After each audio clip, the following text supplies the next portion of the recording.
നമസ്കാരം. എൻ്റെ പേര് ക്ലാർമിന, അക്കാഡമിക് കൗൺസിലർ ഇഗ്നോ ആസി കൊച്ചിൻ. നമ്മൾ പഠിക്കുന്ന വിഷയം foundations of psychology PPCC 131. So കഴിഞ്ഞ ക്ലാസ്സിൽ നമ്മൾ 5 ബ്ലോക്സിൽ രണ്ടാമത്തെ ബ്ലോക്ക് സ്റ്റാർട്ട് ചെയ്തു. രണ്ടാമത്തെ block perception, learning and memory. അതിനകത്ത് പെർസെപ്ഷൻ നമ്മൾ കഴിഞ്ഞു. ഇന്ന് നമ്മൾ എടുക്കുന്നത് ലേണിങ്ങും മെമ്മറിയും, അതായത് യൂണിറ്റ് 3യും യൂണിറ്റ് 4ഉം ആണ് ഇന്ന് നമ്മൾ കവർ ചെയ്യുന്നത്. So unit 3 learning. ഇതിൻ്റെ ഒബ്ജക്റ്റീവ്സ് എന്ന് പറയുന്നത് നമ്മൾ ലേണിംഗ്, പഠനം എന്ന് പറയുന്നത്, അപ്പോൾ അതിൻ്റെ നേച്ചർ, അതിൻ്റെ സ്കോപ്പ് മനസ്സിലാക്കുക, ഡിഫറെൻറ്റ് ടൈപ്സ് ഓഫ് ലേണിംഗ് മനസ്സിലാക്കുക, ഇതിൻ്റെ കുറച്ച് സിദ്ധാന്തങ്ങളുണ്ട്. സോ അതിനെക്കുറിച്ച് നമ്മൾ പഠിക്കുക. പിന്നെ കുറച്ച് strategies used in the process of learning. ഇത്രയും കാര്യങ്ങളാണ് ഈ യൂണിറ്റിൽ വരുന്നത്. സോ അപ്പോൾ ലേണിംഗ് എന്ന് പറയുമ്പോൾ നമുക്കറിയാം, ഇത് എല്ലാ മനുഷ്യരിലും സംഭവിക്കുന്ന, അല്ലെങ്കിൽ എല്ലാ ജീവജാലങ്ങളിലും സംഭവിക്കുന്ന ഒരു കാര്യമാണ് ലേണിംഗ്. അത് നമ്മൾ പ്രോപ്പറായിട്ട് അഡാപ്റ്റ് ചെയ്യാനും, ഓരോ സിറ്റുവേഷനോടും നമ്മൾ അഡ്ജസ്റ്റ് ചെയ്യാനും അഡാപ്റ്റ് ചെയ്യാനും നമ്മളെ പ്രാപ്തരാക്കുന്ന ആ ഒരു പ്രോസസ്സിനെയാണ് നമ്മൾ ലേണിംഗ് എന്ന് പറയുന്നത്. ലേണിങ്ങിൻ്റെ ഒരു ഡെഫിനിഷൻ നമുക്ക് നോക്കാം. ലേണിംഗ് എന്ന് പറയുന്നത് it's A relatively permanent change in behaviour or behavior potential resulting from experience. ഈ ഡെഫിനിഷൻ തന്നിരിക്കുന്നത് ബാരൻ ആണ് 2001. ഇതിൽ 3 കാര്യങ്ങളാണ് നമ്മൾ ശ്രദ്ധിക്കേണ്ടത്. ഒന്ന്, റിലേറ്റീവ്ലി പെർമനന്റ് ചേഞ്ച് എന്ന് പറയുന്നു. സോ നമ്മൾക്ക് എന്തെങ്കിലും, ഇപ്പോൾ നമുക്ക് ഉറക്കം വരുന്നു, സ്ലീപ്പിംഗ് പിൽസോ അല്ലെങ്കിൽ എന്തെങ്കിലും ഡ്രഗ്സ് ഉപയോഗിച്ചതിന് ശേഷം നമുക്ക് ഉറക്കം വരുന്നു, അല്ലെങ്കിൽ കുറച്ചൊരു ഹെവി ആയിട്ടുള്ള മീൽസ് ഭക്ഷണം കഴിച്ചതിന് ശേഷം നമുക്ക് ക്ഷീണം വരുന്നു, അല്ലെങ്കിൽ തളർച്ച വരുന്നു, രോഗങ്ങൾ വരുമ്പോഴേക്കും നമുക്കൊരു ക്ഷീണം വരുന്നു. ഇതിനെയൊന്നും നമുക്ക് ലേണിംഗ് എന്ന് പറയാൻ പറ്റില്ല. ലേണിംഗ് എന്ന് പറയുമ്പോൾ ഇതൊരു റിലേറ്റീവ്ലി പെർമനന്റ് ആയിട്ടുള്ളൊരു ചേഞ്ച് ആണ്. പക്ഷെ അതൊരു പെർമനന്റ് ചേഞ്ച് എന്നും പറയുന്നില്ല. റിലേറ്റീവ്ലി പെർമനന്റ് എന്ന് പറയാൻ കാരണം, ഇപ്പോൾ ഇടക്കാലം കൊണ്ട് നമുക്ക് വന്നൊരു ശീലമാണ് മദ്യപാനമെങ്കിൽ അതിനെ നമുക്ക് മാറ്റാനും സാധിക്കും. സോ എന്തെങ്കിലും നമ്മൾ പഠിച്ചതിനെ മാറ്റി പഠിക്കാനും നമുക്ക് സാധിക്കും എന്നുള്ളത് വെച്ചിട്ടാണ് റിലേറ്റീവ്ലി പെർമനന്റ് ചേഞ്ച് എന്ന് പറയുന്നത്. അതുപോലെ ഒരു ഏജിങ് കൊണ്ട്, അല്ലെങ്കിൽ നമ്മൾ ഓരോ ദിവസം നമ്മൾ പ്രായം കൂടുന്നതിനനുസരിച്ച് നമുക്ക് ചില ചേഞ്ചസ് സംഭവിക്കാറുണ്ട്. അത്തരത്തിലുള്ള ഇപ്പോൾ ഹൈറ്റിലോ അല്ലെങ്കിൽ വെയിറ്റിലോ ഒക്കെ ചേഞ്ചസ് വരാറുണ്ട്. അതിനെ നമ്മൾ ലേണിംഗ് എന്ന് പറയാറില്ല.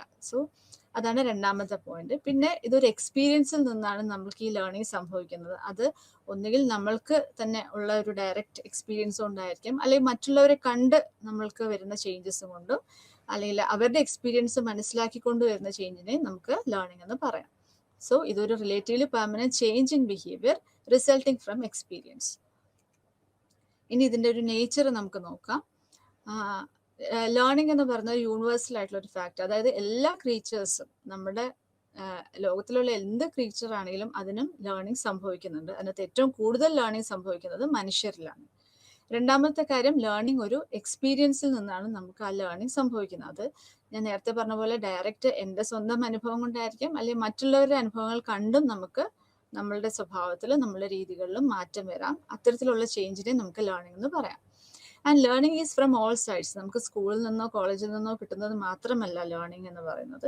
നമുക്ക് നമ്മുടെ പേരൻസിൽ നിന്നും, നമ്മുടെ ടീച്ചേഴ്സിൽ നിന്നും, നമ്മുടെ സമൂഹത്തിൽ നിന്നും, നമ്മുടെ സൊസൈറ്റിയിൽ നിന്നും, നമ്മുടെ പ്രകൃതിയിൽ നിന്നും കിട്ടുന്നതെല്ലാം നമുക്ക് ലേണിംഗ് ആണെന്ന് നമുക്ക് പറയാം. അതുപോലെ ലേണിംഗ് എന്ന് പറയുന്നത് ഒരു കണ്ടിന്യൂസ് പ്രോസസ്സാണ്. ജനനം മുതൽ മരണം വരെ നമ്മൾക്ക് ഈ ഒരു പ്രോസസ്സ് സാധിക്കും. അതുപോലെ അടുത്തൊരു പോയിന്റ് എന്ന് പറയുന്നത്, ലേണിങ്ങിലൂടെ സംഭവിക്കുന്നത് നമ്മളുടെ ബിഹേവിയറിൽ ഒരു ചേഞ്ച് ആണ് സംഭവിക്കുന്നത്. നമ്മൾ പണ്ടത്തെ പോലത്തെ ഒരു സ്വഭാവത്തിൽ നിന്നും രീതികളിൽ നിന്നൊക്കെ നമുക്ക് മാറ്റങ്ങൾ വരുന്നതിനെ നമുക്ക് ലേണിംഗ് എന്ന് പറയാം. ലേണിംഗ് ഒരു അഡ്ജസ്റ്റ്മെന്റ് കൂടിയാണ്. നമ്മൾ ഓരോ പ്രാവശ്യം നമ്മൾ പഠിക്കും തോറും നമ്മൾക്ക് പുതിയ സിറ്റുവേഷനിലൂടെ അഡ്ജസ്റ്റ് ചെയ്യാനും അഡാപ്റ്റ് ചെയ്യാനും നമ്മളെ പഠിപ്പിക്കുന്ന ഒന്നാണ് ലേണിംഗ്. അതുപോലെ ഇതൊരു പ്രാക്ടീസിൽ നിന്ന് നമുക്ക് ലേണിംഗ് സംഭവിക്കും. ഫോർ എക്സാമ്പിൾ, നമ്മളിപ്പോൾ ഒരു കാർ ഡ്രൈവിംഗ്, അല്ലെങ്കിൽ നമ്മൾ ഒരു സ്വിമ്മിങ്, അങ്ങനെ നമുക്ക് ആ ഒരു പ്രാക്ടീസിലൂടെ നമുക്കൊരു ബെറ്റർ ലേണിംഗ് പോസിബിൾ ആണെന്നാണ് പറയുന്നത്. അതുപോലെ ഇതൊരു റിലേറ്റീവ്ലി പെർമനന്റ് ചേഞ്ച് ആണ്. ഞാൻ നേരത്തെ പറഞ്ഞു, ഇപ്പോൾ ഒരു എലി ഉറക്കം കഴിഞ്ഞ് എഴുന്നേറ്റ് കഴിഞ്ഞിട്ടുണ്ടെങ്കിലും അതിൻ്റെ ഭക്ഷണം കിട്ടേണ്ട വഴി എവിടെയാണെന്നുള്ളത് അതിന് കൃത്യമായിട്ട് ഓർമ്മയുണ്ട്. സോ ഇതൊരു റിലേറ്റീവ്ലി പെർമനന്റ് ആയിട്ടുള്ളൊരു ചേഞ്ച് ആണ് ലേണിംഗ് എന്ന് പറയുമ്പോൾ. പിന്നെ ലേണിങ്ങിലൂടെ നമുക്കൊരു പേഴ്സണൽ ഗ്രോത്ത് വരുന്നു, പൊട്ടൻഷ്യലിൽ നമുക്ക് വ്യത്യാസം വരുന്നു, നമുക്കൊരു ഓവറോൾ ഡെവലപ്മെന്റ് സംഭവിക്കുന്നു, പേഴ്സണാലിറ്റി ഡെവലപ്മെന്റ്, ഇതെല്ലാം ലേണിങ്ങിലൂടെ സംഭവിക്കുന്നുണ്ട്. പിന്നെ ലേണിംഗ് ഒരു നമുക്ക് ഡയറക്റ്റ് ആയിട്ട് നമുക്ക് ഒബ്സർവ് ചെയ്യാൻ പറ്റില്ല. ഒരു പെർഫോമൻസ് ഉണ്ടാവുന്നു, അതിനുശേഷം പെർഫോമൻസിന് മുമ്പ് ഒരവസ്ഥ ഉണ്ടാവുന്നു, പിന്നെ നമ്മൾ ലേണിങ്ങിലൂടെ ആ പെർഫോമൻസ് മെച്ചപ്പെടുത്തുന്നു, ആ പെർഫോമൻസിന്റെ കോൺസിക്വൻസസ്, അതിന്റെ പരിണിത ഫലങ്ങൾ നമ്മൾ മനസ്സിലാക്കുന്നു. അപ്പൊ ഇതിൽ നിന്ന് നമുക്ക് ആ ഒരു പ്രോസസ്സ് കഴിയുമ്പോൾ നമുക്കറിയാം ഈ കുട്ടി പണ്ടത്തേക്കാളും മെച്ചപ്പെട്ട രീതിയിൽ പഠിച്ചിട്ടുണ്ട് എന്ന് നമുക്ക് മനസ്സിലാക്കാം. അല്ലാതെ പെട്ടെന്ന് ഡയറക്റ്റ് ആയിട്ട് നമുക്ക് ഒബ്സർവ് ചെയ്യാൻ പറ്റുന്ന ഒന്നല്ല ലേണിംഗ്. പിന്നെ ഇനി അടുത്തത് ടൈപ്സ് ഓഫ് ലേണിംഗ്. അപ്പൊ നേച്ചർ ഓഫ് ലേണിംഗ് ആണ് നമ്മളിപ്പോൾ കഴിഞ്ഞത്. അടുത്തത് ടൈപ്സ് ഓഫ് ലേണിംഗ്. പല രീതിയിലുള്ള ലേണിംഗ് ഉണ്ട്. ലൈക്ക് മോട്ടോർ ലേണിംഗ്, അതായത് നമ്മളൊരു ഫിസിക്കൽ സ്കില്ല് പഠിക്കാനായിട്ട്, ഇപ്പൊ സ്കേറ്റിംഗ്, ഡ്രൈവിംഗ്, ക്ലൈംബിംഗ്, അപ്പൊ ഇതിനൊക്കെ ഇത്തരത്തിലുള്ള പ്രാക്ടീസസ്, മോട്ടോർ സ്കിൽ അല്ലെങ്കിൽ മോട്ടോർ ഫങ്ഷൻസ് നമുക്ക് സാധ്യമാകുന്ന രീതിയിലുള്ള ലേണിങ്ങിനെ മോട്ടോർ ലേണിംഗ് എന്നാണ് പറയുക. അടുത്തത് വെർബൽ ലേണിംഗ്, അതായത് നമ്മൾ വേർഡ്സ് ഉപയോഗിച്ചും നമ്മൾ വാക്കുകൾ ഉപയോഗിച്ചും ശബ്ദം ഉപയോഗിച്ചും പിക്ചറുകൾ, പടങ്ങൾ ഒക്കെ വെച്ച് നമ്മൾ പഠിക്കുന്നത്, അല്ലെങ്കിൽ അത് വെച്ച് നമുക്ക് കമ്മ്യൂണിക്കേറ്റ് ചെയ്യാൻ പറ്റുന്ന ഒരു ലേണിംഗ് പ്രോസസ്സിനെ നമ്മൾ വെർബൽ ലേണിംഗ് എന്ന് പറയും. അടുത്തത് കോൺസെപ്റ്റ് ലേണിംഗ്, അതായത് ഇപ്പൊ നമ്മളൊരു 4 കാലുള്ള ഒരു മൃഗം വാലുണ്ട് കുരയ്ക്കും എന്ന് പറയുമ്പോൾ തന്നെ നമ്മളുടെ മനസ്സിലേക്ക് ആ പട്ടി എന്ന് പറയുന്ന ആ പട്ടിയുടെ ഒരു കോൺസെപ്റ്റ് നമ്മുടെ മനസ്സിലേക്ക് വന്നു. ഇത് നമ്മൾ പഠിച്ചെടുത്തതാണ്. സോ അതിനെയാണ് നമ്മൾ കോൺസെപ്റ്റ് ലേണിംഗ് എന്ന് പറയുന്നത്. ദെൻ ഡിസ്ക്രിമിനേഷൻ ലേണിംഗ്, അതായത് സ്റ്റിമുലസ് തമ്മിൽ നമുക്ക് ഡിസ്ക്രിമിനേറ്റ് ചെയ്യാൻ പറ്റുക, ആ ഓരോ സ്റ്റിമുലസിനനുസരിച്ച് നമുക്ക് റെസ്പോൺസ് വരിക. ഇപ്പം നമ്മൾ ടീച്ചറിനോട് പെരുമാറുന്ന പോലെ ആയിരിക്കില്ല ചിലപ്പോൾ നമ്മളുടെ അച്ഛനോടോ അമ്മയോടോ നമ്മൾ പെരുമാറുന്നത്, അതുപോലെ ആയിരിക്കില്ല നമ്മൾ നമ്മുടെ സുഹൃത്തുക്കളോട് പെരുമാറുക, അതുപോലെ ആയിരിക്കില്ല നമ്മളുടെ സഹോദരങ്ങളോട് നമ്മൾ പെരുമാറുക. അപ്പൊ ഇങ്ങനെ ചില വ്യത്യാസങ്ങൾ, അപ്പൊ ആരാണോ വ്യക്തി നമ്മുടെ മുന്നിലുള്ള, ഏതാണോ സാഹചര്യം, അതനുസരിച്ച് ഡിസ്ക്രിമിനേറ്റ് ചെയ്തിട്ട് നമ്മൾ ജീവിക്കുന്ന ഒരു സാഹചര്യം, അല്ലെ ആ ഒരു എബിലിറ്റിയാണ് നമ്മൾ ഡിസ്ക്രിമിനേഷൻ ലേണിംഗ് എന്ന് പറയുന്നത്. So motor learning, verbal learning, concept learning, discrimination learning, അതാണ് 4 തരം ലേണിംഗ്. ഇനി അടുത്തത് ലേണിംഗുമായിട്ട് ബന്ധപ്പെട്ട കുറച്ച് സിദ്ധാന്തങ്ങൾ, തിയറീസ് ആണ്. വളരെ ഇമ്പോർട്ടൻ്റ് ആണ്. പരീക്ഷയ്ക്കും സ്ഥിരമായിട്ട് നമ്മൾ ചോദിക്കുകയും പഠിക്കുകയും നമ്മൾ അറിഞ്ഞിരിക്കേണ്ടതും ജീവിതത്തിൽ നമ്മൾ ഒരുപാട് ആപ്ലിക്കേഷൻ ഉള്ള തിയറീസ് ആണ് തിയറീസ് ഓഫ് ലേണിംഗ് എന്ന് പറയുന്നത്. ഇതിൽ ആദ്യം വരുന്നത് പാവ്ലോവിന്റെ ക്ലാസിക്കൽ കണ്ടീഷനിങ് ആണ്. ഇതിനെ റെസ്പോണ്ടന്റ് കണ്ടീഷനിങ് എന്നും പാവ്ലോവിയൻ കണ്ടീഷനിങ് എന്നും പറയാറുണ്ട്. സോ എന്താണ് ക്ലാസിക്കൽ കണ്ടീഷനിങ്? ക്ലാസിക്കൽ കണ്ടീഷനിൽ സംഭവിക്കുന്നത് ഒരു അസോസിയേഷൻ ആണ്.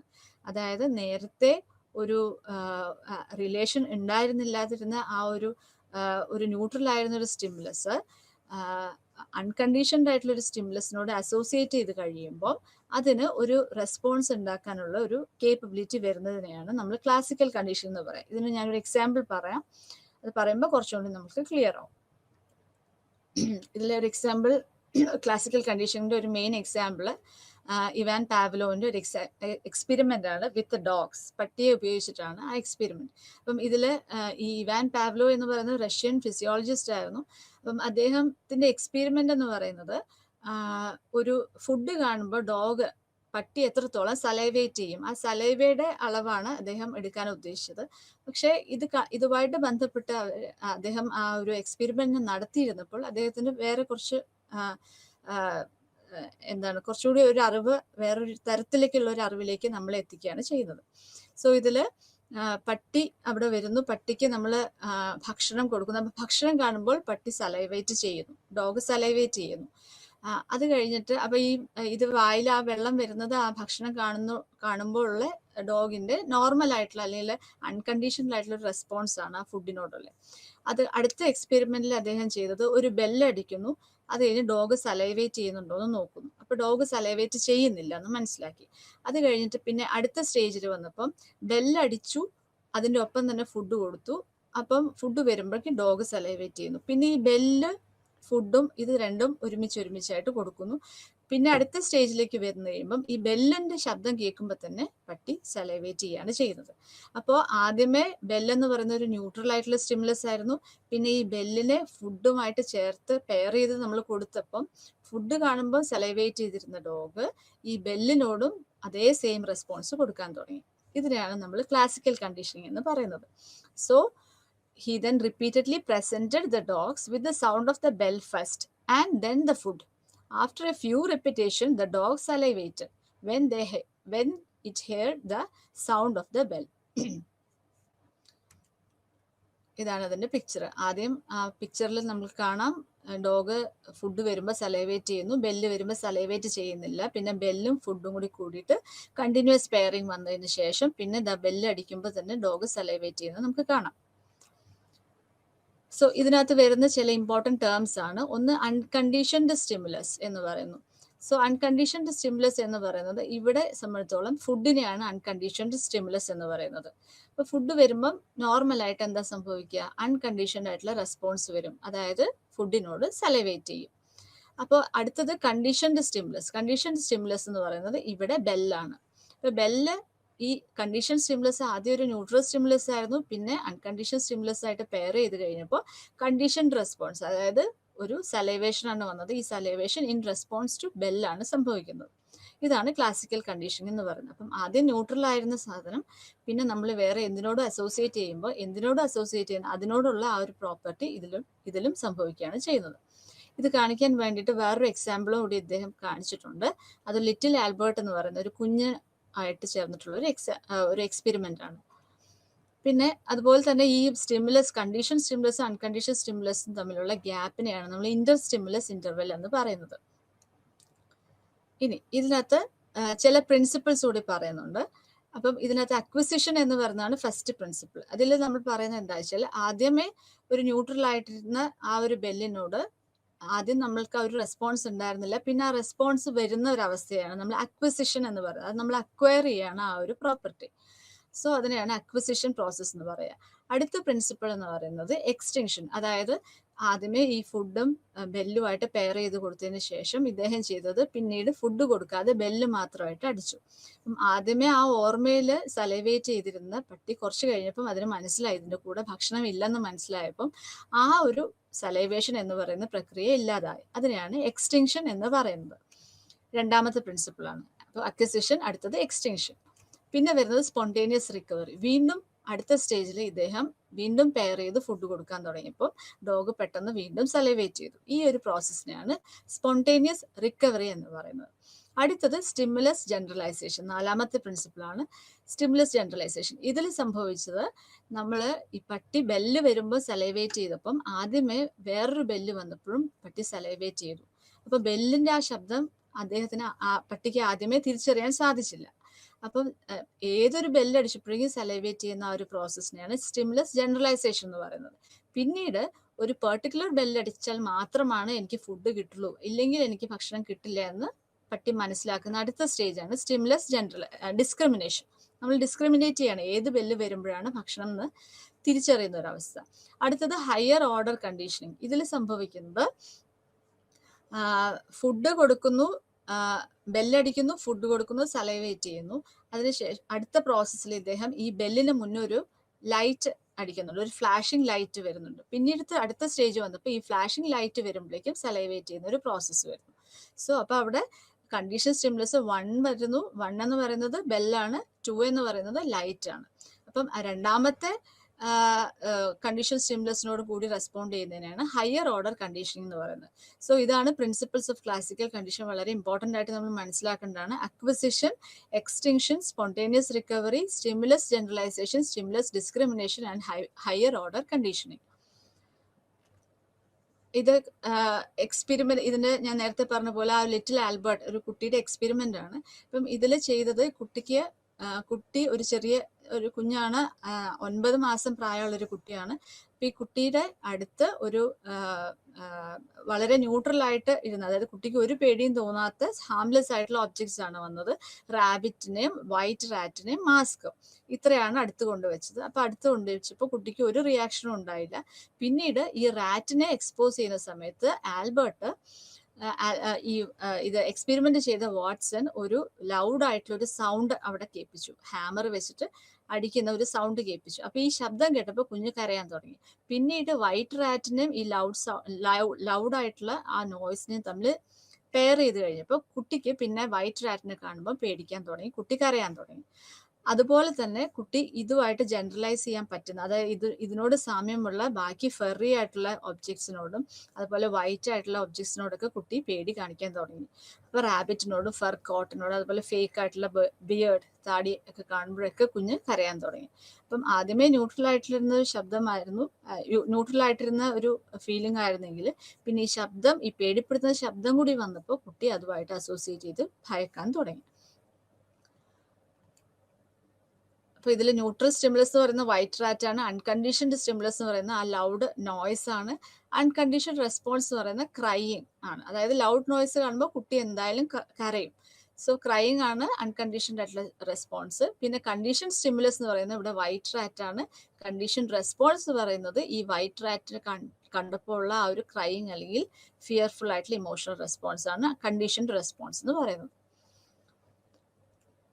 അപ്പോൾ ഇതുമായിട്ട് ബന്ധപ്പെട്ട് വരുന്ന വേറൊരു ടേമാണ് ലേൺഡ് ഹെൽപ്ലെസ്നെസ്. ഇപ്പം ഇതിൽ പറയുന്നത് കണ്ടിന്യൂസ് ആയിട്ട് നമുക്കൊരു നെഗറ്റീവ് ആയിട്ടുള്ള സിറ്റുവേഷൻസ് വന്നിട്ടുണ്ടെങ്കിൽ പിന്നെ അതിൽ നിന്ന് രക്ഷപ്പെടാനുള്ള കരകയറാനുള്ള കപ്പാസിറ്റി മനുഷ്യരിലാണെങ്കിലും മൃഗങ്ങളിലാണെങ്കിലും ഉണ്ടാവില്ല എന്നുള്ള ഒരു കോൺസെപ്റ്റാണ് ലേൺഡ് ഹെൽപ്ലെസ്നെസ് എന്ന് പറയുന്നത്. ഈ തിയറിയാണ് പലപ്പോഴും നമ്മൾ ആളുകളിൽ ഡിപ്രഷനൊക്കെ കാണുമ്പോൾ നമ്മൾ അവരുടെ അടുത്ത് സംസാരിച്ച് കഴിയുമ്പോൾ നമുക്കറിയാം കണ്ടിന്യൂസ് ആയിട്ടുള്ള നെഗറ്റീവ് ആയിട്ടുള്ള അല്ലെങ്കിൽ അവേഴ്സീവ് ആയിട്ടുള്ള സിറ്റുവേഷൻസ്, പെയിൻഫുൾ ആയിട്ടുള്ള സിറ്റുവേഷൻസ് വരുമ്പം അതിൽ നിന്ന് രക്ഷപ്പെടാനായിട്ടുള്ള ഒരു കപ്പാസിറ്റി ഇവരിൽ ഉണ്ടാവുന്നില്ല. പിന്നീട് രക്ഷപ്പെടാൻ ഉള്ള സാഹചര്യം വന്നാലും അവർക്ക് അതിനുള്ളൊരു ത്രാണി അവരിൽ കുറഞ്ഞാണ് കാണുന്നത്. ഇതാണ് അതിനെ കാണിക്കുന്ന ഒരു എക്സ്പെരിമെന്റ് ആണിത്. ഇപ്പൊ കണ്ടിന്യൂസ് ആയിട്ട് ഷോക്ക് കിട്ടിക്കഴിയുമ്പോൾ പിന്നീട് എസ്കേപ്പ് ചെയ്യാനുള്ളൊരു മാർഗം വന്നിട്ടും പട്ടി എസ്കേപ്പ് ചെയ്യാതെ അവിടെ തന്നെ നിൽക്കുന്ന ഒരു അവസ്ഥയാണ്. ആ സമയം നോ ഷോക്ക് എന്ന് പറയുന്ന അടുത്തൊരു സ്റ്റേജിൽ കാണുന്നത് അവിടെ കൺട്രോൾ എക്സ്പെരിമെന്റിൽ അവിടെ ജീവിക്കുന്ന ആ പട്ടി അങ്ങനെ ഒരു എസ്കേപ്പ് ചെയ്യാനുള്ള ടെൻഡൻസി അല്ലെങ്കിൽ സിറ്റുവേഷൻ വന്നപ്പം അത് ചാടി രക്ഷപ്പെടുകയാണ് ചെയ്തത്.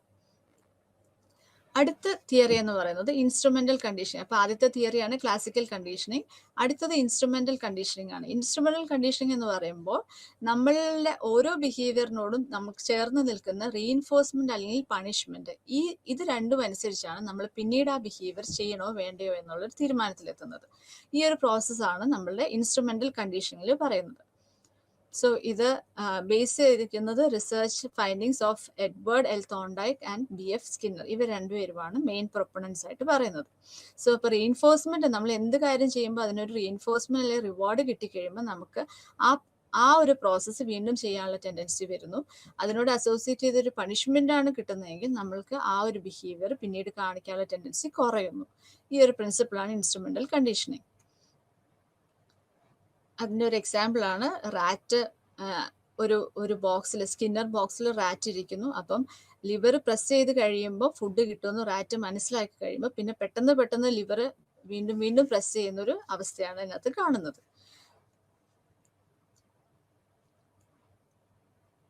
ഇൻസ്ട്രുമെന്റൽ കണ്ടീഷന്റെ വേറൊരു പേരാണ് ഓപ്പറന്റ് കണ്ടീഷനിങ്.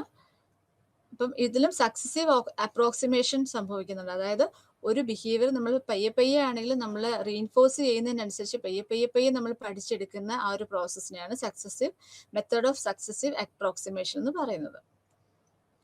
ഇതിലും നേരത്തെ പറഞ്ഞ പോലെ തന്നെ അക്വസിഷൻ പ്രിൻസിപ്പിൾ ഉണ്ട്, എക്സ്റ്റിങ്ഷൻ പ്രിൻസിപ്പിൾ ഉണ്ട്.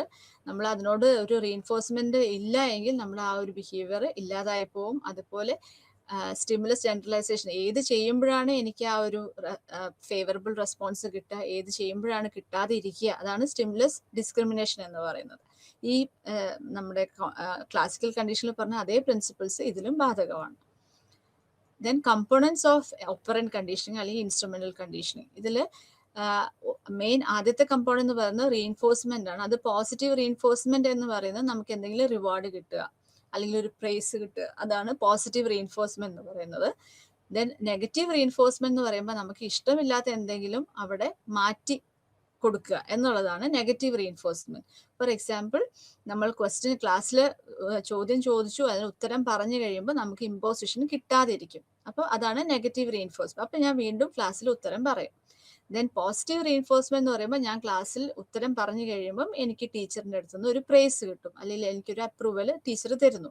അതാണ് പോസിറ്റീവ് റീഇൻഫോഴ്സ്മെന്റ്. അപ്പോൾ പോസിറ്റീവ് എന്ന് പറയുന്ന വാക്ക് ഉദ്ദേശിക്കുന്നത് എപ്പോഴും അവിടെ എന്തെങ്കിലും നമുക്ക് കിട്ടുന്ന ഒരവസ്ഥ, അതാണ് പോസിറ്റീവ് എന്ന് പറയുമ്പോൾ. നെഗറ്റീവ് എന്ന് പറയുമ്പോൾ നമുക്ക് റിമൂവ് ചെയ്യുന്ന ഒരവസ്ഥയാണ് നെഗറ്റീവ് എന്ന് പറയുമ്പോൾ. അപ്പോൾ റീഇൻഫോഴ്സ്മെന്റിന്റെ കേസിൽ reinforcing removal of unfavourable events ആണ് സംഭവിക്കുന്നത്.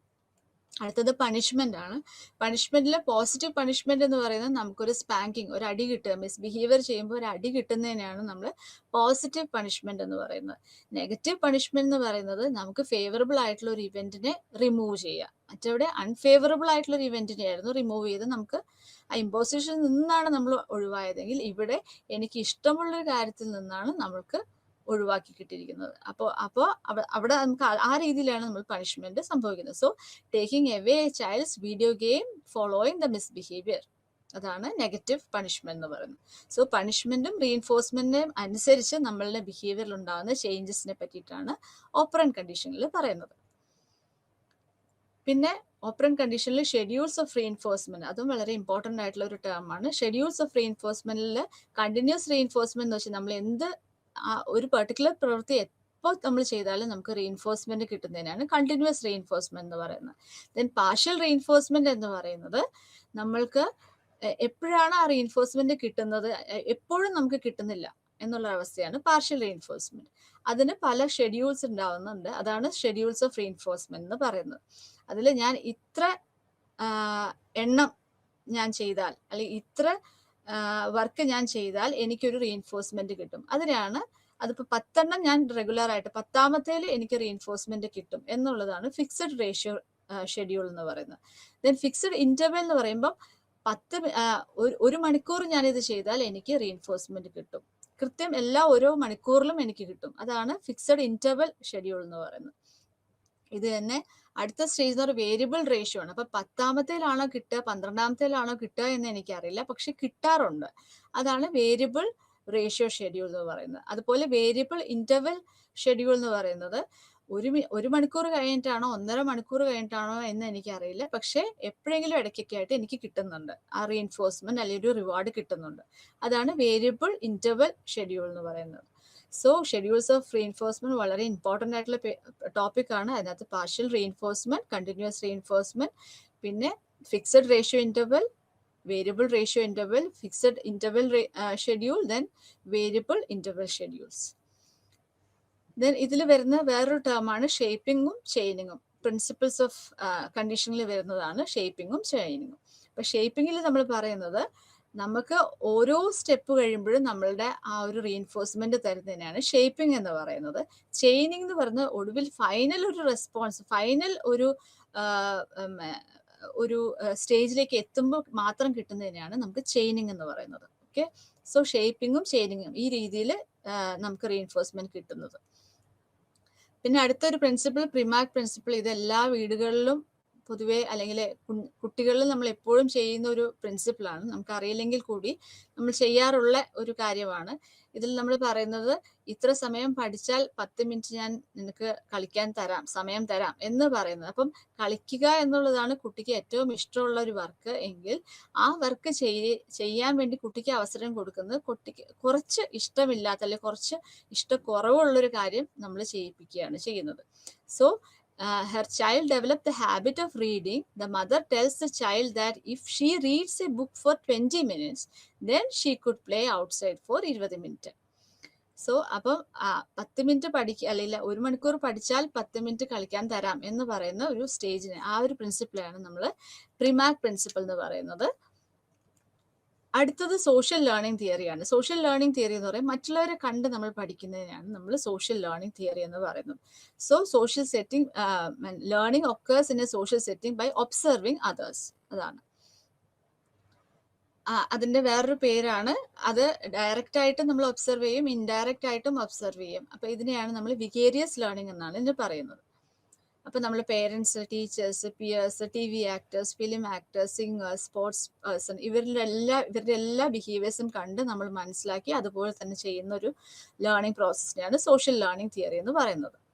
സോ ഇതിലൊരു ബോബോഡോൾ എക്സ്പെരിമെന്റിന്റെ കാര്യം പറയുന്നുണ്ട്. അപ്പം അഗ്രസീവ് ആയിട്ടുള്ള ഒരു ഡോളിനെ അഗ്രസീവായിട്ട് ബീറ്റ് ചെയ്യുന്നത് കണ്ട കുട്ടി തിരിച്ച് അതേപോലെ തന്നെ ഒരു ഡോളിനെ കിട്ടിക്കഴിഞ്ഞപ്പം അഗ്രസീവായിട്ട് തന്നെ അതിന് ബീറ്റ് ചെയ്യുന്നു.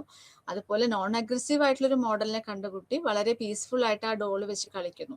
അപ്പം നമ്മൾ എന്താണോ കാണുന്നത് അതനുസരിച്ച് കുട്ടികൾ ആ രീതിയിൽ തന്നെ ബിഹേവ് ചെയ്യുന്നു, അല്ലെങ്കിൽ അത് കണ്ട് മനസ്സിലാക്കി അതുപോലെ തന്നെ ചെയ്യുന്നതിനാണ് സോഷ്യൽ ലേണിംഗ് എന്ന് പറയുന്നത്. ഇപ്പോൾ സോഷ്യൽ ലേണിങ്ങിൽ വേണ്ടത് ആദ്യമേ അത് കൃത്യമായിട്ട് അറ്റൻഡ് ചെയ്യണം, എന്താണ് അവർ ചെയ്യുന്നതെന്ന് മനസ്സിലാക്കണം, അത് ഓർമ്മയിലിരിക്കണം, അത് ചെയ്യാനുള്ള കപ്പാസിറ്റി ഉണ്ടാവണം, പിന്നെ അത് ചെയ്യാനുള്ള ഒരു ആഗ്രഹവും ഉണ്ടാവണം. So attention, retention, reproduction and motivation, ഇത്രയും കാര്യങ്ങളാണ് സോഷ്യൽ ലേണിങ്ങിൽ സംഭവിക്കുന്നത്. അടുത്തത് കോഗ്നേറ്റീവ് ലേണിംഗ് ആണ്. ഇതിനകത്ത് ലേറ്റന്റ് ലേണിംഗും ഇൻസൈറ്റ് ലേണിംഗ്. കോഗ്നേറ്റീവ് എന്ന് പറയുമ്പോൾ നമുക്കറിയാം ഹയർ മെന്റൽ പ്രോസസ്സസ് ഇൻവോൾവ് ചെയ്യുന്ന തരത്തിലുള്ള ലേണിംഗിനെയാണ് കോഗ്നേറ്റീവ് ലേണിംഗ് എന്ന് പറയുന്നത്. സോ ഇതിൽ 2 തരത്തിലുള്ള ലേണിംഗ് ആണ്, ലേറ്റന്റ് ലേണിംഗും ഇൻസൈറ്റ് ലേണിംഗും. സോ ലേറ്റന്റ് ലേണിംഗിൽ പറയുന്നത് നമ്മൾ ഒരു കാര്യം നമ്മൾ പഠിച്ചിട്ട് അത് അപ്പോൾ തന്നെ നമ്മൾ പ്രാവർത്തികമാക്കുന്നില്ല, പിന്നീട് ഒരു സിറ്റുവേഷൻ, പ്രോപ്പർ ആയിട്ടുള്ള ഒരു സിറ്റുവേഷൻ വരുമ്പോൾ നമ്മളത് ചെയ്യുന്ന പ്രോസസ്സിനെയാണ് ലേറ്റന്റ് ലേണിംഗ് എന്ന് പറയുന്നത്. അടുത്തത് ഇൻസൈറ്റ് ലേണിംഗ് ആണ്. ഇൻസൈറ്റ് ലേണിംഗിൽ സഡൻ ആയിട്ട് എനിക്കൊരു റിയലൈസേഷൻ ഉണ്ട്, അപ്പോൾ ആ ഒരു പ്രോബ്ലം നമ്മളുടെ മനസ്സിലുണ്ട്, അതിനെക്കുറിച്ചുള്ള സൊല്യൂഷൻ ഞാൻ ചിന്തിച്ചുകൊണ്ടിരിക്കുന്നതാണ് ഉണ്ട്, പെട്ടെന്നൊരു സിറ്റുവേഷൻ വരുമ്പോൾ നമുക്ക് ആ ഒരു സൊല്യൂഷൻ അതിനൊക്കെ എത്തുകയാണ് ചെയ്യുന്നത്. സോ അതിനകത്തൊരു ചിമ്പൻസിയുടെ എക്സ്പെരിമെന്റ് പറയുന്നുണ്ട്. ചിമ്പൻസി ഒരു കേജിൽ ഇരിക്കുന്നുണ്ട്, അപ്പൊ പുറത്തൊരു ബനാന വെച്ചിട്ടുണ്ട്. ചിമ്പൻസിക്ക് എടുക്കാൻ പറ്റുന്ന ആ ഒരു റീച്ചിലല്ല ബനാന. പിന്നീട് ചിമ്പൻസി ചെയ്യുന്നത്, ആദ്യമേ കുറച്ചു നേരമൊക്കെ കളിച്ചു, അപ്പൊ നമ്മൾ ഓർക്കുന്നു ചിമ്പൻസി അത് വിട്ട് കളഞ്ഞു എന്ന് ഓർക്കുന്നു. പിന്നീട് പെട്ടെന്ന് ചിമ്പൻസി വേഗം തന്നെ 2-3 ബോക്സ് കയറ്റി വെച്ചിട്ട് അതിന്റെ മേളിൽ കയറി നിന്നിട്ട് ഈ ബനാന എടുക്കുന്നതാണ് കാണുന്നത്. സോ അപ്പം നമ്മളുടെ ഉള്ളിൽ ആ ഒരു പ്രോസസ്സ് നടക്കുന്നുണ്ട് എന്നുള്ളതാണ്, സൊല്യൂഷന് വേണ്ടിയിട്ടുള്ള ഒരു പ്രോസസ്സ് നമ്മളുടെ ചിന്തയിൽ ഉണ്ട് എന്നുള്ളതാണ് ഇൻസൈറ്റ് ലേണിംഗിൽ പറയുന്നത്. ഇതിന്റെ ഒരു എക്സാമ്പിൾ ആണ് ആർക്കിമിഡീസ് പ്രിൻസിപ്പിളിൽ യുറേക്ക മൊമെന്റ് വരുന്നതും, അതുപോലെ gravitational force after seeing the falling apple by Isaac Newton. ഇനി അടുത്തത് സ്ട്രാറ്റജീസ് ഇൻ ലേണിംഗ് ആണ്. എങ്ങനെയാണ് ലേണിംഗിൽ നമ്മൾ എന്തൊക്കെ സ്ട്രാറ്റജീസ് ആണ് ഉപയോഗിക്കുന്നത്? ഒന്ന്, ആദ്യം പറയുന്നത് മെന്റൽ ഇമേജറി ആണ്. മെന്റൽ ഇമേജറിയിൽ പറയുന്നത്, നമ്മളുടെ അടുത്ത് ഇപ്പൊ ചോദിക്കുകയാണ് നിങ്ങളുടെ വീട്ടിൽ എത്ര വിൻഡോസ് ഉണ്ടെന്ന് ചോദിക്കുമ്പോൾ നമ്മൾ അപ്പൊ തന്നെ എണ്ണി കൃത്യം നമ്മൾ പറയല്ല, നമ്മുടെ മനസ്സ് ആ ഒരു പിക്ചറിലേക്ക് നമ്മൾ പോകാൻ ഒരു മെന്റൽ ടൂർ നമ്മൾ നടത്തുകയാണ് നമ്മുടെ വീട്ടിലേക്ക്. എന്നിട്ട് നമ്മൾ ഓരോ മുറിയിലേക്കും നമ്മൾ പോയി അവിടെയുള്ള വിൻഡോസ് എല്ലാം നമ്മൾ നോക്കുക. ഒരു മെന്റൽ ടൂറിനെയാണ് നമ്മൾ ഈ മെന്റൽ ഇമേജറി എന്ന് പറയുന്നത്. സോ മെന്റൽ ഇമേജറിയിലും നമ്മൾ ആ ഒരു ഇൻഫർമേഷനെ കുറിച്ച് നമ്മൾ ആദ്യം മനസ്സിൽ വായിക്കുന്നു, അതിനുശേഷം നമ്മളൊരു മെന്റലി നമ്മൾ ആ ഒരു പിക്ചർ ഉണ്ടാക്കുന്ന ഒരു പ്രോസസ്സാണ്. അടുത്തത് റിഹേഴ്സൽ ആണ്. അപ്പൊ എന്ത് നമ്മൾ പഠിക്കണമെങ്കിലും നമ്മൾ റിഹേഴ്സൽ വേണം. അതിൽ 2 രീതിയിലുള്ള റിഹേഴ്സൽ ഉണ്ട്. ഒന്ന് മെയിൻ്റനൻസ് റിഹേഴ്സൽ, അത് നമ്മൾ റോട്ട് ലേണിംഗ് എന്ന് പറയും. അതായത് നമ്മൾ പ്രത്യേകിച്ച് വലിയ മെമ്മറി ഒന്നും ഇല്ലാതെ തന്നെ, അല്ലെങ്കിൽ വലിയ ചിന്തകൾ ഇല്ലാതെ തന്നെ നമ്മൾ ഒത്തിരി പ്രാവശ്യം റിപ്പീറ്റ് ചെയ്യുന്ന ഒരു പ്രോസസ്സിനെയാണ് മെയിൻ്റനൻസ് റിഹേഴ്സൽ എന്ന് പറയുന്നത്. ഇലാബറേറ്റീവ് റിഹേഴ്സൽ എന്ന് പറയുന്ന അടുത്ത ഒരു ടൈപ്പ് ഓഫ് റിഹേഴ്സൽ ഉണ്ട്. ഇതിൽ നമ്മൾ ആ മീനിങ് മനസ്സിലാക്കി ഇതുമായിട്ട് കണക്ട് ചെയ്യാൻ പറ്റുന്ന വേറെ പല ഇൻഫർമേഷനുമായിട്ടൊക്കെ നമ്മൾ ചേർന്ന് നോക്കി നമ്മൾ പഠിച്ച് മനസ്സിലാക്കുന്ന ഒരു പ്രോസസ്സാണ് ഇലാബറേറ്റീവ് റിഹേഴ്സൽ. അപ്പോൾ ഇലാബറേറ്റീവ് റിഹേഴ്സലിലൂടെ നമ്മൾ പഠിക്കുന്ന കാര്യങ്ങൾ കുറച്ച് ലോങ് ടേം നമ്മളുടെ മെമ്മറിയിൽ ഇരിക്കുന്നതാണ് പറയുന്നത്. അടുത്തത് ഓർഗനൈസേഷൻ. ഓർഗനൈസേഷനിൽ നമുക്ക് കിട്ടുന്ന ഇൻഫർമേഷൻ നമ്മളൊന്ന് ഓർഗനൈസ് ചെയ്ത് അല്ലെങ്കിൽ കാറ്റഗറൈസ് ചെയ്യുമ്പോൾ നമുക്കത് മെമ്മറി വളരെ ലേണിംഗ് വളരെ എളുപ്പത്തിൽ സംഭവിക്കുന്നുള്ളതാണ് പറയുന്നത്. ഫോർ എക്സാമ്പിൾ ഇതിനകത്ത് Delhi, ostrich, London, Ludhiana, yak, Greenwich, owl, ഇത്രയും ഈ ലിസ്റ്റ് നമ്മളെടുത്ത് ഓർക്കാൻ പറയുമ്പോൾ നമ്മൾക്ക് 2 കാറ്റഗറിയിലേക്ക് ആയിട്ട് തിരിക്കാം. ഇതിനകത്ത് ആനിമൽ എന്നുള്ള കാറ്റഗറിയിലേക്ക് തിരിക്കാം, സിറ്റി എന്നുള്ള കാറ്റഗറിയിലേക്ക് തിരിക്കാം. അപ്പം അങ്ങനെ തിരിച്ചിട്ട് നമുക്ക് ഓർത്തെടുക്കാൻ പറ്റുന്ന ഒരു പ്രോസസ്സ്, അതാണ് ഒരു രീതിയിലുള്ള ഒരു ഓർഗനൈസേഷൻ. പിന്നീട് വരുമ്പോൾ നമുക്ക് ഇതിനകത്ത് ഈ പേരുകളുടെ ആദ്യത്തെ ലെറ്റേഴ്സ് നോക്കിയിട്ട് ഡോളി ഗോ എന്ന് നമ്മൾക്ക് ഒരു പേര് നമ്മൾ ഇട്ടിട്ട്, അപ്പൊ D for Delhi, O for ostrich, ഇങ്ങനെ നമ്മൾ പഠിക്കുന്ന പ്രോസസ്സും ഓർഗനൈസേഷനിൽ തന്നെയാണ് പെടുക. ഓക്കെ, സോ ഇത്രയാണ് നമ്മളുടെ ലേണിംഗ് ചാപ്റ്ററിൽ വന്നത്. ഞാനൊന്ന് കൂടി പറയാം. സോ ലേണിംഗ് പറഞ്ഞു, പിന്നെ ലേണിങ്ങിന്റെ നേച്ചറാണ് നമ്മൾ പറഞ്ഞത്. ദെൻ തിയറീസ് ഓഫ് ലേണിംഗ് പറഞ്ഞു. തിയറീസ് ഓഫ് ലേണിംഗിൽ instrumental conditioning, classical conditioning, social learning, പിന്നീട് കോഗ്നേറ്റീവ് ലേണിംഗ്, അതിനകത്ത് latent learning, then insight learning, പിന്നീട് സ്ട്രാറ്റജീസ് ഇൻ ലേണിംഗ്, അതിനകത്ത് ഇമേജറി, റിഹേഴ്സൽ, ഓർഗനൈസേഷൻ. ഇത്രയാണ് നമ്മളുടെ യൂണിറ്റ് 3 നമ്മൾ കവർ ചെയ്തത്. അടുത്തത് മെമ്മറി എന്ന് പറയുന്ന യൂണിറ്റ് ആണ്, unit 4. So unit 4 concept of memory and its nature, then various models of memory, different types of memory, then process of forgetting, theories of forgetting, then strategies of enhancing memory. ഇത്രയാണ് വരുന്ന points. So എന്താണ് memory? Memory എന്ന് പറയുന്നത് നമ്മൾക്ക് നേരത്തെ previously നമുക്ക് വന്നിരിക്കുന്ന experience ചെയ്തിരുന്ന ഇൻഫർമേഷനെ, അല്ലെ നമ്മളുടെ മെമ്മറിയിൽ ഇരിക്കുന്ന, അല്ലെ നമ്മുടെ ആ ഒരു സിസ്റ്റത്തിൽ ഇരിക്കുന്ന സാധനത്തിനെ നമ്മൾ റിട്രീവ് ചെയ്തെടുക്കുക, അതിനെ നമ്മൾ ഓർത്തെടുക്കുന്ന ഒരു പ്രോസസ്സിനെയാണ് നമ്മൾ മെമ്മറി എന്ന് പറയുന്നത്. So retrieval of previously experienced information, അപ്പോൾ കോൺഷ്യസ് ആയിട്ടുള്ള ഒരു റിട്രീവലിനെയാണ് നമ്മൾ മെമ്മറി എന്ന് പറയുന്നത്. സോ പെർസെപ്ഷൻ, ലേണിംഗ്, മെമ്മറി, ഇത് മൂന്നും ക്ലോസ്ലി ലിങ്ക്ഡ് ആയിട്ടുള്ള ഒരു കാര്യമാണ്. ആദ്യം നമ്മൾ പെർസീവ് ചെയ്യുന്ന സാധനത്തിനെ നമ്മൾ പഠിച്ചെടുക്കുന്നു, പഠിച്ചെടുത്തതിനെ നമ്മൾ മെമ്മറൈസ് ചെയ്തു, റീകോൾ ചെയ്തു, അങ്ങനെ ഇൻഡിവിജ്വലിനെ അഡാപ്റ്റ് ചെയ്യാനായിട്ട് എളുപ്പത്തിൽ സാധിക്കുന്നു. സോ ലേണിംഗിൽ പറയുമ്പം ഏറ്റവും നമ്മൾ ഓർത്തിരിക്കേണ്ട ഒരു പേരാണ് ജർമ്മൻ സൈക്കോളജിസ്റ്റ് ഹെർമൻ എബിംഗ്വസ്. ഇദ്ദേഹമാണ് first person to study memory in a scientific way. ശാസ്ത്രീയമായിട്ട് മെമ്മറിയെ കുറിച്ചിട്ട് ആദ്യമായിട്ട് പഠനം നടത്തിയത് ഹെർമൻ എബിംഗ്വസ് ആണ്. സോ മെമ്മറിയുടെ നേച്ചർ ആൻഡ് സ്കോപ്പാണ് നമ്മൾ നോക്കുന്നത്. അപ്പൊ മെമ്മറി എന്ന് പറയുമ്പോൾ ഇതിൽ 3 സ്റ്റേജസ് ആണ് വരുന്നത്. ഒന്ന് എൻകോഡിങ്, 2 സ്റ്റോറേജ്, മൂന്നാമത്തത് റിട്രീവൽ.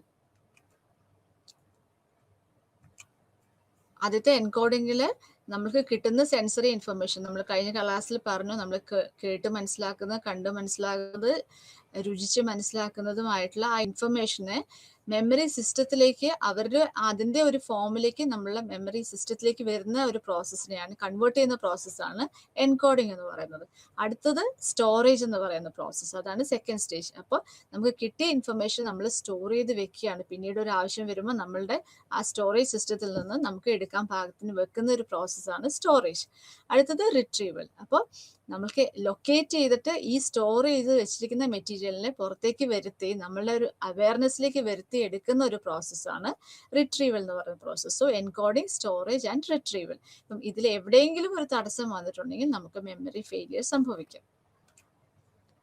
സോ അടുത്തത് theories or models of memory. അപ്പം 3 തിയറീസ് ആണ് നമ്മൾ മെയിനായിട്ട് പഠിക്കേണ്ടത്. ഒന്ന് information processing model, 2 levels of processing theory, മൂന്നാമത്തെ integrative model working memory. First information processing model. അപ്പൊ ഇതില് 3 സ്റ്റെപ്സ് ആണ് പറയുന്നത്. So this model involves various steps to store information. അപ്പൊ ഇൻഫർമേഷൻ സ്റ്റോർ ചെയ്യാനുള്ള 3 സ്റ്റെപ്സിനെ കുറിച്ചിട്ടാണ് ഈ ഒരു തിയറിയിൽ പറയുന്നത്. ഇത് പ്രൊപ്പോസ് ചെയ്തിരിക്കുന്നത് ഷിഫ്രിനും അറ്റ്കിൻസണുമാണ്. ദെൻ 1968 ഇത് പ്രൊപ്പോസ് ചെയ്തിരിക്കുന്നത്. So Atkinson Shiffrin model of memory എന്നാണ് ഇതിന് വേറൊരു പേര് പറയുന്നത്. ഇതിൽ നമുക്ക് 3 സ്റ്റോറേജ് സിസ്റ്റം ആണ് ഉള്ളത്. ഒന്ന് സെൻസറി രജിസ്റ്റർ ഓർ മെമ്മറി, ഇതാണ് ഫസ്റ്റ് വരുന്നത്. സോ ഇതിൽ നമ്മൾക്ക് കിട്ടുന്ന ഇൻഫർമേഷൻ സെൻസറി റിസപ്റ്റേഴ്സിൽ നിന്ന് അല്ലെങ്കിൽ എൻവയോൺമെന്റിൽ നിന്ന് നമുക്ക് കിട്ടുന്ന ഇൻഫർമേഷൻ ഒരു സെക്കൻഡിൽ 1-2 സെക്കൻഡ് നമ്മളുടെ ആ ഒരു ഇൻഫർമേഷൻ നിൽക്കുന്ന ഒരു ടൈമിനെയാണ് നമ്മൾ സെൻസറി രജിസ്റ്റർ അല്ലെങ്കിൽ മെമ്മറി എന്ന് പറയുന്നത്.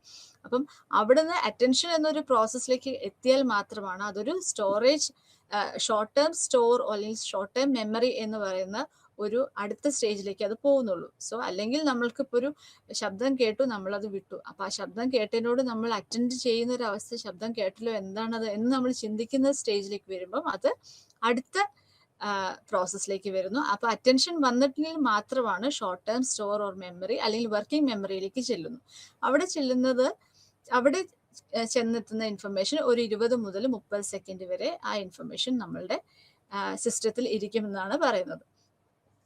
അതിനുശേഷം പിന്നെ അവിടെ നിന്ന് അടുത്ത സ്റ്റേജ്, അതാണ് ലോങ് ടേം മെമ്മറി എന്ന് പറയുന്നത്. ലോങ് ടേം മെമ്മറിയിലേക്ക് നമ്മൾ എത്തണമെങ്കിൽ നമ്മളുടെ ആ ഷോർട്ട് ടേം മെമ്മറിയിൽ നിന്ന് അത് റിഹേഴ്സ് ചെയ്ത്, അതായത് നേരത്തെ പറഞ്ഞ പോലെ ഇലാബറേറ്റീവ് റിഹേഴ്സലിലൂടെ മാത്രമാണ് ലോങ് ടേം മെമ്മറി എന്ന് പറയുന്ന അടുത്ത സ്റ്റേജിലേക്ക് എത്തുന്നുള്ളൂ. അത് എത്തണമെങ്കിൽ നമ്മൾ കൃത്യമായിട്ട് റിഹേഴ്സൽ ചെയ്ത് ഇടയ്ക്കിടയ്ക്ക് നമ്മളത് എടുത്ത് ഈ പറഞ്ഞ പോലെ പൊടി തട്ടി എടുക്കുന്ന പോലെ നമ്മൾ ഇടയ്ക്കിടയ്ക്ക് ഓർക്കുകയും ചിന്തിക്കുകയും ചെയ്തെങ്കിൽ മാത്രമാണ് അത് ആ ലോങ് ടേം മെമ്മറിയിൽ ഇരിക്കുന്നുള്ളൂ. അപ്പം അതിന് മുന്നേ ഒരു പ്രോസസ്സ് ഉണ്ട്, ചങ്കിങ് എന്നാണ് പ്രോസസ്സ് എന്ന് പറയുന്നത്. ഇപ്പം ഈ long term memory, short term മെമ്മറിയുടെ വേറൊരു പേരാണ് വർക്കിംഗ് മെമ്മറി എന്ന് പറയും. അപ്പം നമ്മൾ ഇപ്പം ചെറിയ ചെറിയ കാര്യങ്ങൾ, ഇപ്പോൾ ഫോർ എക്സാമ്പിൾ നമ്മളിപ്പോൾ ഒരു ഫോൺ നമ്പർ നമ്മൾ ഓർത്തിരിക്കുക, അല്ലെങ്കിൽ നമ്മളൊരു എൻറോൾമെന്റ് നമ്പർ നമ്മൾ ഓർത്തിരിക്കാനായിട്ട് നമ്മൾ പല രൂപത്തിൽ നമ്മളത് ഓർത്തിരിക്കും. അത് നമ്മൾ ഓരോന്ന് ഇപ്പം 2000 എന്ന് പറയുമ്പോൾ അപ്പൊ 20001593 എന്ന് പറയുമ്പോൾ നമ്മൾ ആ 2000 എന്ന് പറയുമ്പോൾ നമ്മളത് 2000 എന്ന് പറയുന്ന അടുത്ത് 1593. അപ്പോൾ 1593 2000. അപ്പൊ ഇങ്ങനെ രണ്ടാക്കി നമ്മൾ ആ ഇൻഫർമേഷനെ സ്പ്ലിറ്റ് ചെയ്യുന്ന ഒരു പ്രോസസ്സ്. അപ്പൊ ഇങ്ങനെ സ്പ്ലിറ്റ് ചെയ്യുമ്പോൾ നമുക്ക് അത് ഇൻഫർമേഷൻ കുറച്ചും കൂടി എളുപ്പത്തിൽ ഓർത്തിരിക്കാൻ സാധിക്കും എന്നുള്ളതാണ്. ആ ഒരു പ്രോസസ്സാണ് ചങ്കിങ് എന്ന് പറയുന്നത്. So combining pieces of information into chunks, ഓരോ ഗ്രൂപ്പാക്കി തിരിക്കുന്നതിനാണ് ചങ്കിങ് എന്ന് പറയുന്നത്. സോ അടുത്തത് വരുന്നത് ലോങ് ടേം സ്റ്റോർ. ഇപ്പൊ ലോങ് ടേം സ്റ്റോറിൽ നമ്മൾ ഇരിക്കുന്ന അല്ലെങ്കിൽ ലോങ് ടേം മെമ്മറിയിൽ ഇരിക്കുന്ന ഇൻഫർമേഷൻ എന്ന് പറയുന്നത് അത് വളരെ നാൾ നമ്മളുടെ മനസ്സിൽ ഇരിക്കുന്ന ഇൻഫർമേഷൻ, അതായത് ഡേയ്സ്, മന്ത്സ്, ഇയേഴ്സ്, അല്ലെങ്കിൽ ചിലപ്പോൾ ഫോർ എവർ ചിലപ്പോൾ നമ്മളുടെ ഓർമ്മയിൽ ഇരിക്കും എന്നുള്ളതാണ് ലോങ് ടേം സ്റ്റോറിലേക്ക് എത്തിക്കഴിഞ്ഞാലുള്ള ഒരു മെച്ചം. ഇതാണ് അതിൻ്റെ ആ ഒരു പ്രോസസ്സ് കാണിക്കുന്നത്. സോ എൻവയോൺമെന്റൽ ഇൻപുട്ട്, അപ്പോൾ സെൻസറി ഇൻപുട്ട്, ലൈറ്റ്, സൗണ്ട്, ഇങ്ങനെയൊക്കെ നമ്മളുടെ സെൻസറി മെമ്മറിയിലേക്ക് വരുന്നു. സെൻസറി മെമ്മറിയിൽ നിന്ന് അത് ഷോർട്ട് ടേം മെമ്മറിയിലേക്ക് വരുന്നു. അറ്റൻഡ് ചെയ്യുമ്പോൾ ഷോർട്ട് ടേം മെമ്മറിയിലേക്ക് വരുന്നു. ഷോർട്ട് ടേം മെമ്മറിയിൽ ഇരിക്കുന്നത് ഡീകേ ചെയ്തോ അല്ലെങ്കിൽ വേറെ എന്തെങ്കിലും ഇൻഫർമേഷൻ വന്നത് ഓർമ്മയിൽ നിന്ന് പോകാൻ സാധ്യതയുണ്ട്. പിന്നെ അത് മെയിൻ്റനൻസ് റിഹേഴ്സലിലൂടെ നമുക്ക് ഷോർട്ട് ടേം മെമ്മറിയിൽ തന്നെ അത് നിൽക്കുന്നൊരവസ്ഥയുണ്ട്. ദെൻ അവിടെ ഒരു ഇലാബറേറ്റീവ് റിഹേഴ്സൽ നടത്തുകയാണെങ്കിൽ അത് തീർച്ചയായിട്ടും ലോങ് ടേം മെമ്മറിയിലേക്ക് പോകുന്നു. ലോങ് ടേം മെമ്മറിയിലേക്ക് ചെല്ലുന്ന ഇൻഫർമേഷൻ ഇന്റർഫറൻസ് ഇല്ല എങ്കിൽ, വേറെ പുതിയതും പഴയതുമായ ഓർമ്മകൾ ഇല്ല എങ്കിൽ അത് ലോങ് ടേം മെമ്മറിയിൽ തന്നെ ഇരിക്കുന്നു. അങ്ങനെ എന്തെങ്കിലും ഇന്റർഫറൻസ് വരെ അല്ലെങ്കിൽ റിട്രീവൽ ഫെയിലിയർ സംഭവിച്ചാൽ അത് ലോങ് ടേം മെമ്മറിയിൽ നിന്ന് പോകുന്നു. ഈ ഒരു പ്രോസസ്സാണ് multi store model proposed by Atkinson and Shiffrin. അടുത്ത തിയറിയിൽ ലെവൽസ് ഓഫ് പ്രോസസ്സിംഗ് ആണ് തിയറി എന്നാണ് പറയുന്നത്. ഇതിൽ പറയുന്നത് നമ്മളുടെ സ്റ്റോറേജ് സിസ്റ്റത്തിനെ പറ്റിയിട്ടല്ല, എന്ത് ഇൻഫർമേഷൻ കിട്ടുമ്പോഴും നമ്മളത് എത്രത്തോളം പ്രോസസ്സ് ചെയ്യുന്നു, നമ്മുടെ തലച്ചോറിൽ അത് എത്രത്തോളം പ്രോസസ്സ് ചെയ്യുന്നു, അതിനനുസരിച്ച് അത് നമ്മളുടെ മെമ്മറി സിസ്റ്റത്തിൽ ഇരിക്കുമെന്നുള്ളതാണ് ലെവൽസ് ഓഫ് പ്രോസസ്സിംഗ്. അപ്പോൾ ഇതിൽ നമുക്ക് ഒരു ഇൻഫർമേഷൻ കിട്ടിയാൽ നമുക്ക് അതിനെ ഷാലോ ആയിട്ട് പ്രോസസ്സ് ചെയ്യാം, നമുക്ക് അതിനെ ഡീപ്പായിട്ടും പ്രോസസ്സ് ചെയ്യാം. അപ്പൊ ഡീപ്പായിട്ട് പ്രോസസ്സ് ചെയ്തിട്ടുണ്ടെങ്കിൽ, അതായത് നമ്മൾ അതിന്റെ മീനിങ്ങും അതിന്റെ അസോസിയേഷനും ഇതുമായിട്ട് റിലേറ്റ് ചെയ്ത പഴയ ഇൻഫർമേഷനും എല്ലാം ചേർത്ത് നമ്മൾ അതിനെ മനസ്സിലാക്കി വെച്ചാൽ അതിനെ നമ്മൾ ഡീപ്പ് പ്രോസസ്സിംഗ് എന്ന് പറയും. അത്തരത്തിലുള്ള ഇൻഫർമേഷൻ ലോങ് ടേം മെമ്മറിയിൽ നമ്മളുടെ ഇരിക്കും എന്നുള്ളതാണ് ലെവൽസ് ഓഫ് പ്രോസസ്സിംഗ് തിയറിയിൽ പറയുന്നത്. സോ ഷാലോ പ്രോസസ്സിംഗ് രണ്ട് രീതിയിലുണ്ട്. അതിന് എക്സാമ്പിൾ പറയുന്നത് രണ്ട് രീതി എന്ന് പറയുന്നത് സ്ട്രക്ചറൽ പ്രോസസ്സിങ്ങും ഫോണിമിക് പ്രോസസ്സിംഗ്. ഇങ്ങനെ രണ്ട് രീതിയിൽ നമുക്ക് ഷാലോ പ്രോസസ്സിംഗ് സംഭവിക്കാം. സോ അതിനകത്ത് ഇപ്പൊ നമ്മളൊരു വാക്ക് കാണുകയാണ്, ഇപ്പൊ പെൻ എന്ന് പറയുന്ന വാക്ക് കാണുമ്പോൾ നമുക്ക് അതിനകത്ത് PEN അപ്പൊ ആ ലെറ്റേഴ്സിലേക്ക് മാത്രം ശ്രദ്ധ വരുന്നതിനാണ് സ്ട്രക്ചറൽ പ്രോസസ്സിംഗ് എന്ന് പറയുന്നത്. അപ്പിയറൻസിലേക്ക് നമ്മൾ ഫോക്കസ് കൊടുക്കും. ദെൻ ഫോണിമിക് പ്രോസസ്സിംഗ് എന്ന് പറയുന്നത് നമ്മൾ അതിന്റെ സൗണ്ടുമായിട്ട് റിലേറ്റ് ചെയ്യുന്ന വേറെ വാക്കുകളെ കുറിച്ചിട്ടൊക്കെ നമ്മൾ ചിന്തിക്കുന്ന ഒരു പ്രോസസ്സാണ് ഫോണിമിക് പ്രോസസ്സിംഗ്. ഇതാണ് ഷാലോ പ്രോസസ്സിംഗിൽ സംഭവിക്കുന്നത്. അടുത്ത് ഡീപ്പ് പ്രോസസ്സിംഗ്. ഡീപ്പ് പ്രോസസ്സിംഗിൽ എന്ന് പറയുമ്പം അതിന്റെ സെമാൻറ്റിക്, അതായത് അതിന്റെ മീനിങ് നമ്മൾ മനസ്സിലാക്കി, ഇതുമായിട്ട് റിലേറ്റ് ചെയ്ത സിമിലർ വേർഡ്സ് നമ്മൾ നോക്കി, ഇതിന്റെ ഒരു യൂസേജ് നമ്മൾ നോക്കി, ഇങ്ങനെയൊക്കെ നമ്മൾ ഒരു വാക്കിനെ പറ്റി ചിന്തിച്ചാൽ, ഫോർ എക്സാമ്പിൾ പെൻ എന്ന് പറയുമ്പം ഇത് എഴുതാൻ ഉപയോഗിക്കുന്നതാണ്, ഇത് പെൻസിൽ അല്ല, പേന വെച്ചിട്ട് മഷി അതിനകത്ത് നിറച്ചിട്ടുണ്ട്, ഈ മഷി വെച്ചിട്ടാണ് ഇത് പേന നമ്മൾ ഉപയോഗിക്കുന്നത്, ഇങ്ങനെയെല്ലാം നമ്മൾ ചിന്തിച്ച് മനസ്സിലാക്കിയാൽ നമ്മളുടെ മനസ്സിൽ നിന്ന് അത് പോവില്ല എന്നുള്ളതാണ് ഡീപ്പ് പ്രോസസ്സിംഗിൽ സംഭവിക്കുന്നത്. സോ ഷാലോ പ്രോസസ്സിങ്ങും ഡീപ്പ് പ്രോസസ്സിങ്ങും എന്നുള്ള ആ ഒരു കോൺസെപ്റ്റ് ആണ് ലെവൽസ് ഓഫ് പ്രോസസ്സിംഗ് തിയറിയിൽ പറയുന്നത്. നോക്കൂ, ഇതിൽ പെൻ എന്ന് പറയുമ്പോൾ ആദ്യത്തെ പെർസെപ്ച്വൽ പ്രോസസ്സിംഗ് അല്ലെങ്കിൽ സ്ട്രക്ചറൽ പ്രോസസ്സിംഗ്, പിന്നെ അടുത്തത് ഫോണിമിക് പ്രോസസ്സിംഗ്, അടുത്തത് വരുമ്പം ഈ ഒബ്ജക്റ്റ് എഴുതാൻ ഉപയോഗിക്കുന്നതാണോ എന്നൊക്കെ നമ്മൾ ചിന്തിക്കുന്ന ഒരു പ്രോസസ്സാണ് ഷാലോ ലെവലിൽ നിന്ന് ഡീപ്പർ ലെവലിലേക്ക് പോകുന്നത്. സോ അതിനെയാണ് ലെവൽസ് ഓഫ് പ്രോസസ്സിംഗ് എന്ന് പറയുന്നത്. അടുത്തത് ഇന്റഗ്രേറ്റീവ് മോഡലാണ്. സോ ആദ്യത്തെ നമ്മൾ പഠിച്ചത് അറ്റ്കിൻസൺ ഷിഫ്രിൻ മോഡൽ, രണ്ടാമത്തത് നമ്മൾ പഠിച്ചത് ലെവൽസ് ഓഫ് പ്രോസസ്സിംഗ് തിയറി, മൂന്നാമത്തത് ഇന്റഗ്രേറ്റീവ് മോഡൽ. ഇതിനകത്ത് വർക്കിംഗ് മെമ്മറിയെ ബേസ് ചെയ്ത് മാത്രമാണ് പറയുന്നത്, അതായത് ഷോർട്ട് ടേം മെമ്മറിയിൽ എന്തൊക്കെ സംഭവിക്കുന്നു എന്നുള്ളതാണ് ഈ ഒരു തിയറിയിൽ പറയുന്നത്. ഇത് ഡെവലപ്പ് ചെയ്തത് ബാഡ്ലി ആൻഡ് ഹിച്ച് ആണ്. അപ്പൊ ബാഡ്ലിയുടെ മോഡൽ ഓഫ് വർക്കിംഗ് മെമ്മറിയാണ് നമ്മൾ നോക്കുന്നത്. ഇതിൽ 4 കോമ്പണൻസ് ആണുള്ളത്: central executive, phonological loop, visual spatial sketch pad and episodic buffer. ഇത്രയാണ് കമ്പോണൻസ് വരുന്നത്. സോ ഇതിൽ ഫോണോളജിക്കൽ ലൂപ്പ് എന്ന് ഉദ്ദേശിക്കുന്നത് നമ്മളുടെ verbal and auditory information store ചെയ്ത് വെക്കുന്നതാണ് ഫോണോളജിക്കൽ ലൂപ്പിന്റെ ഒരു റെസ്പോൺസിബിലിറ്റി എന്ന് മനസ്സിലാക്കുക.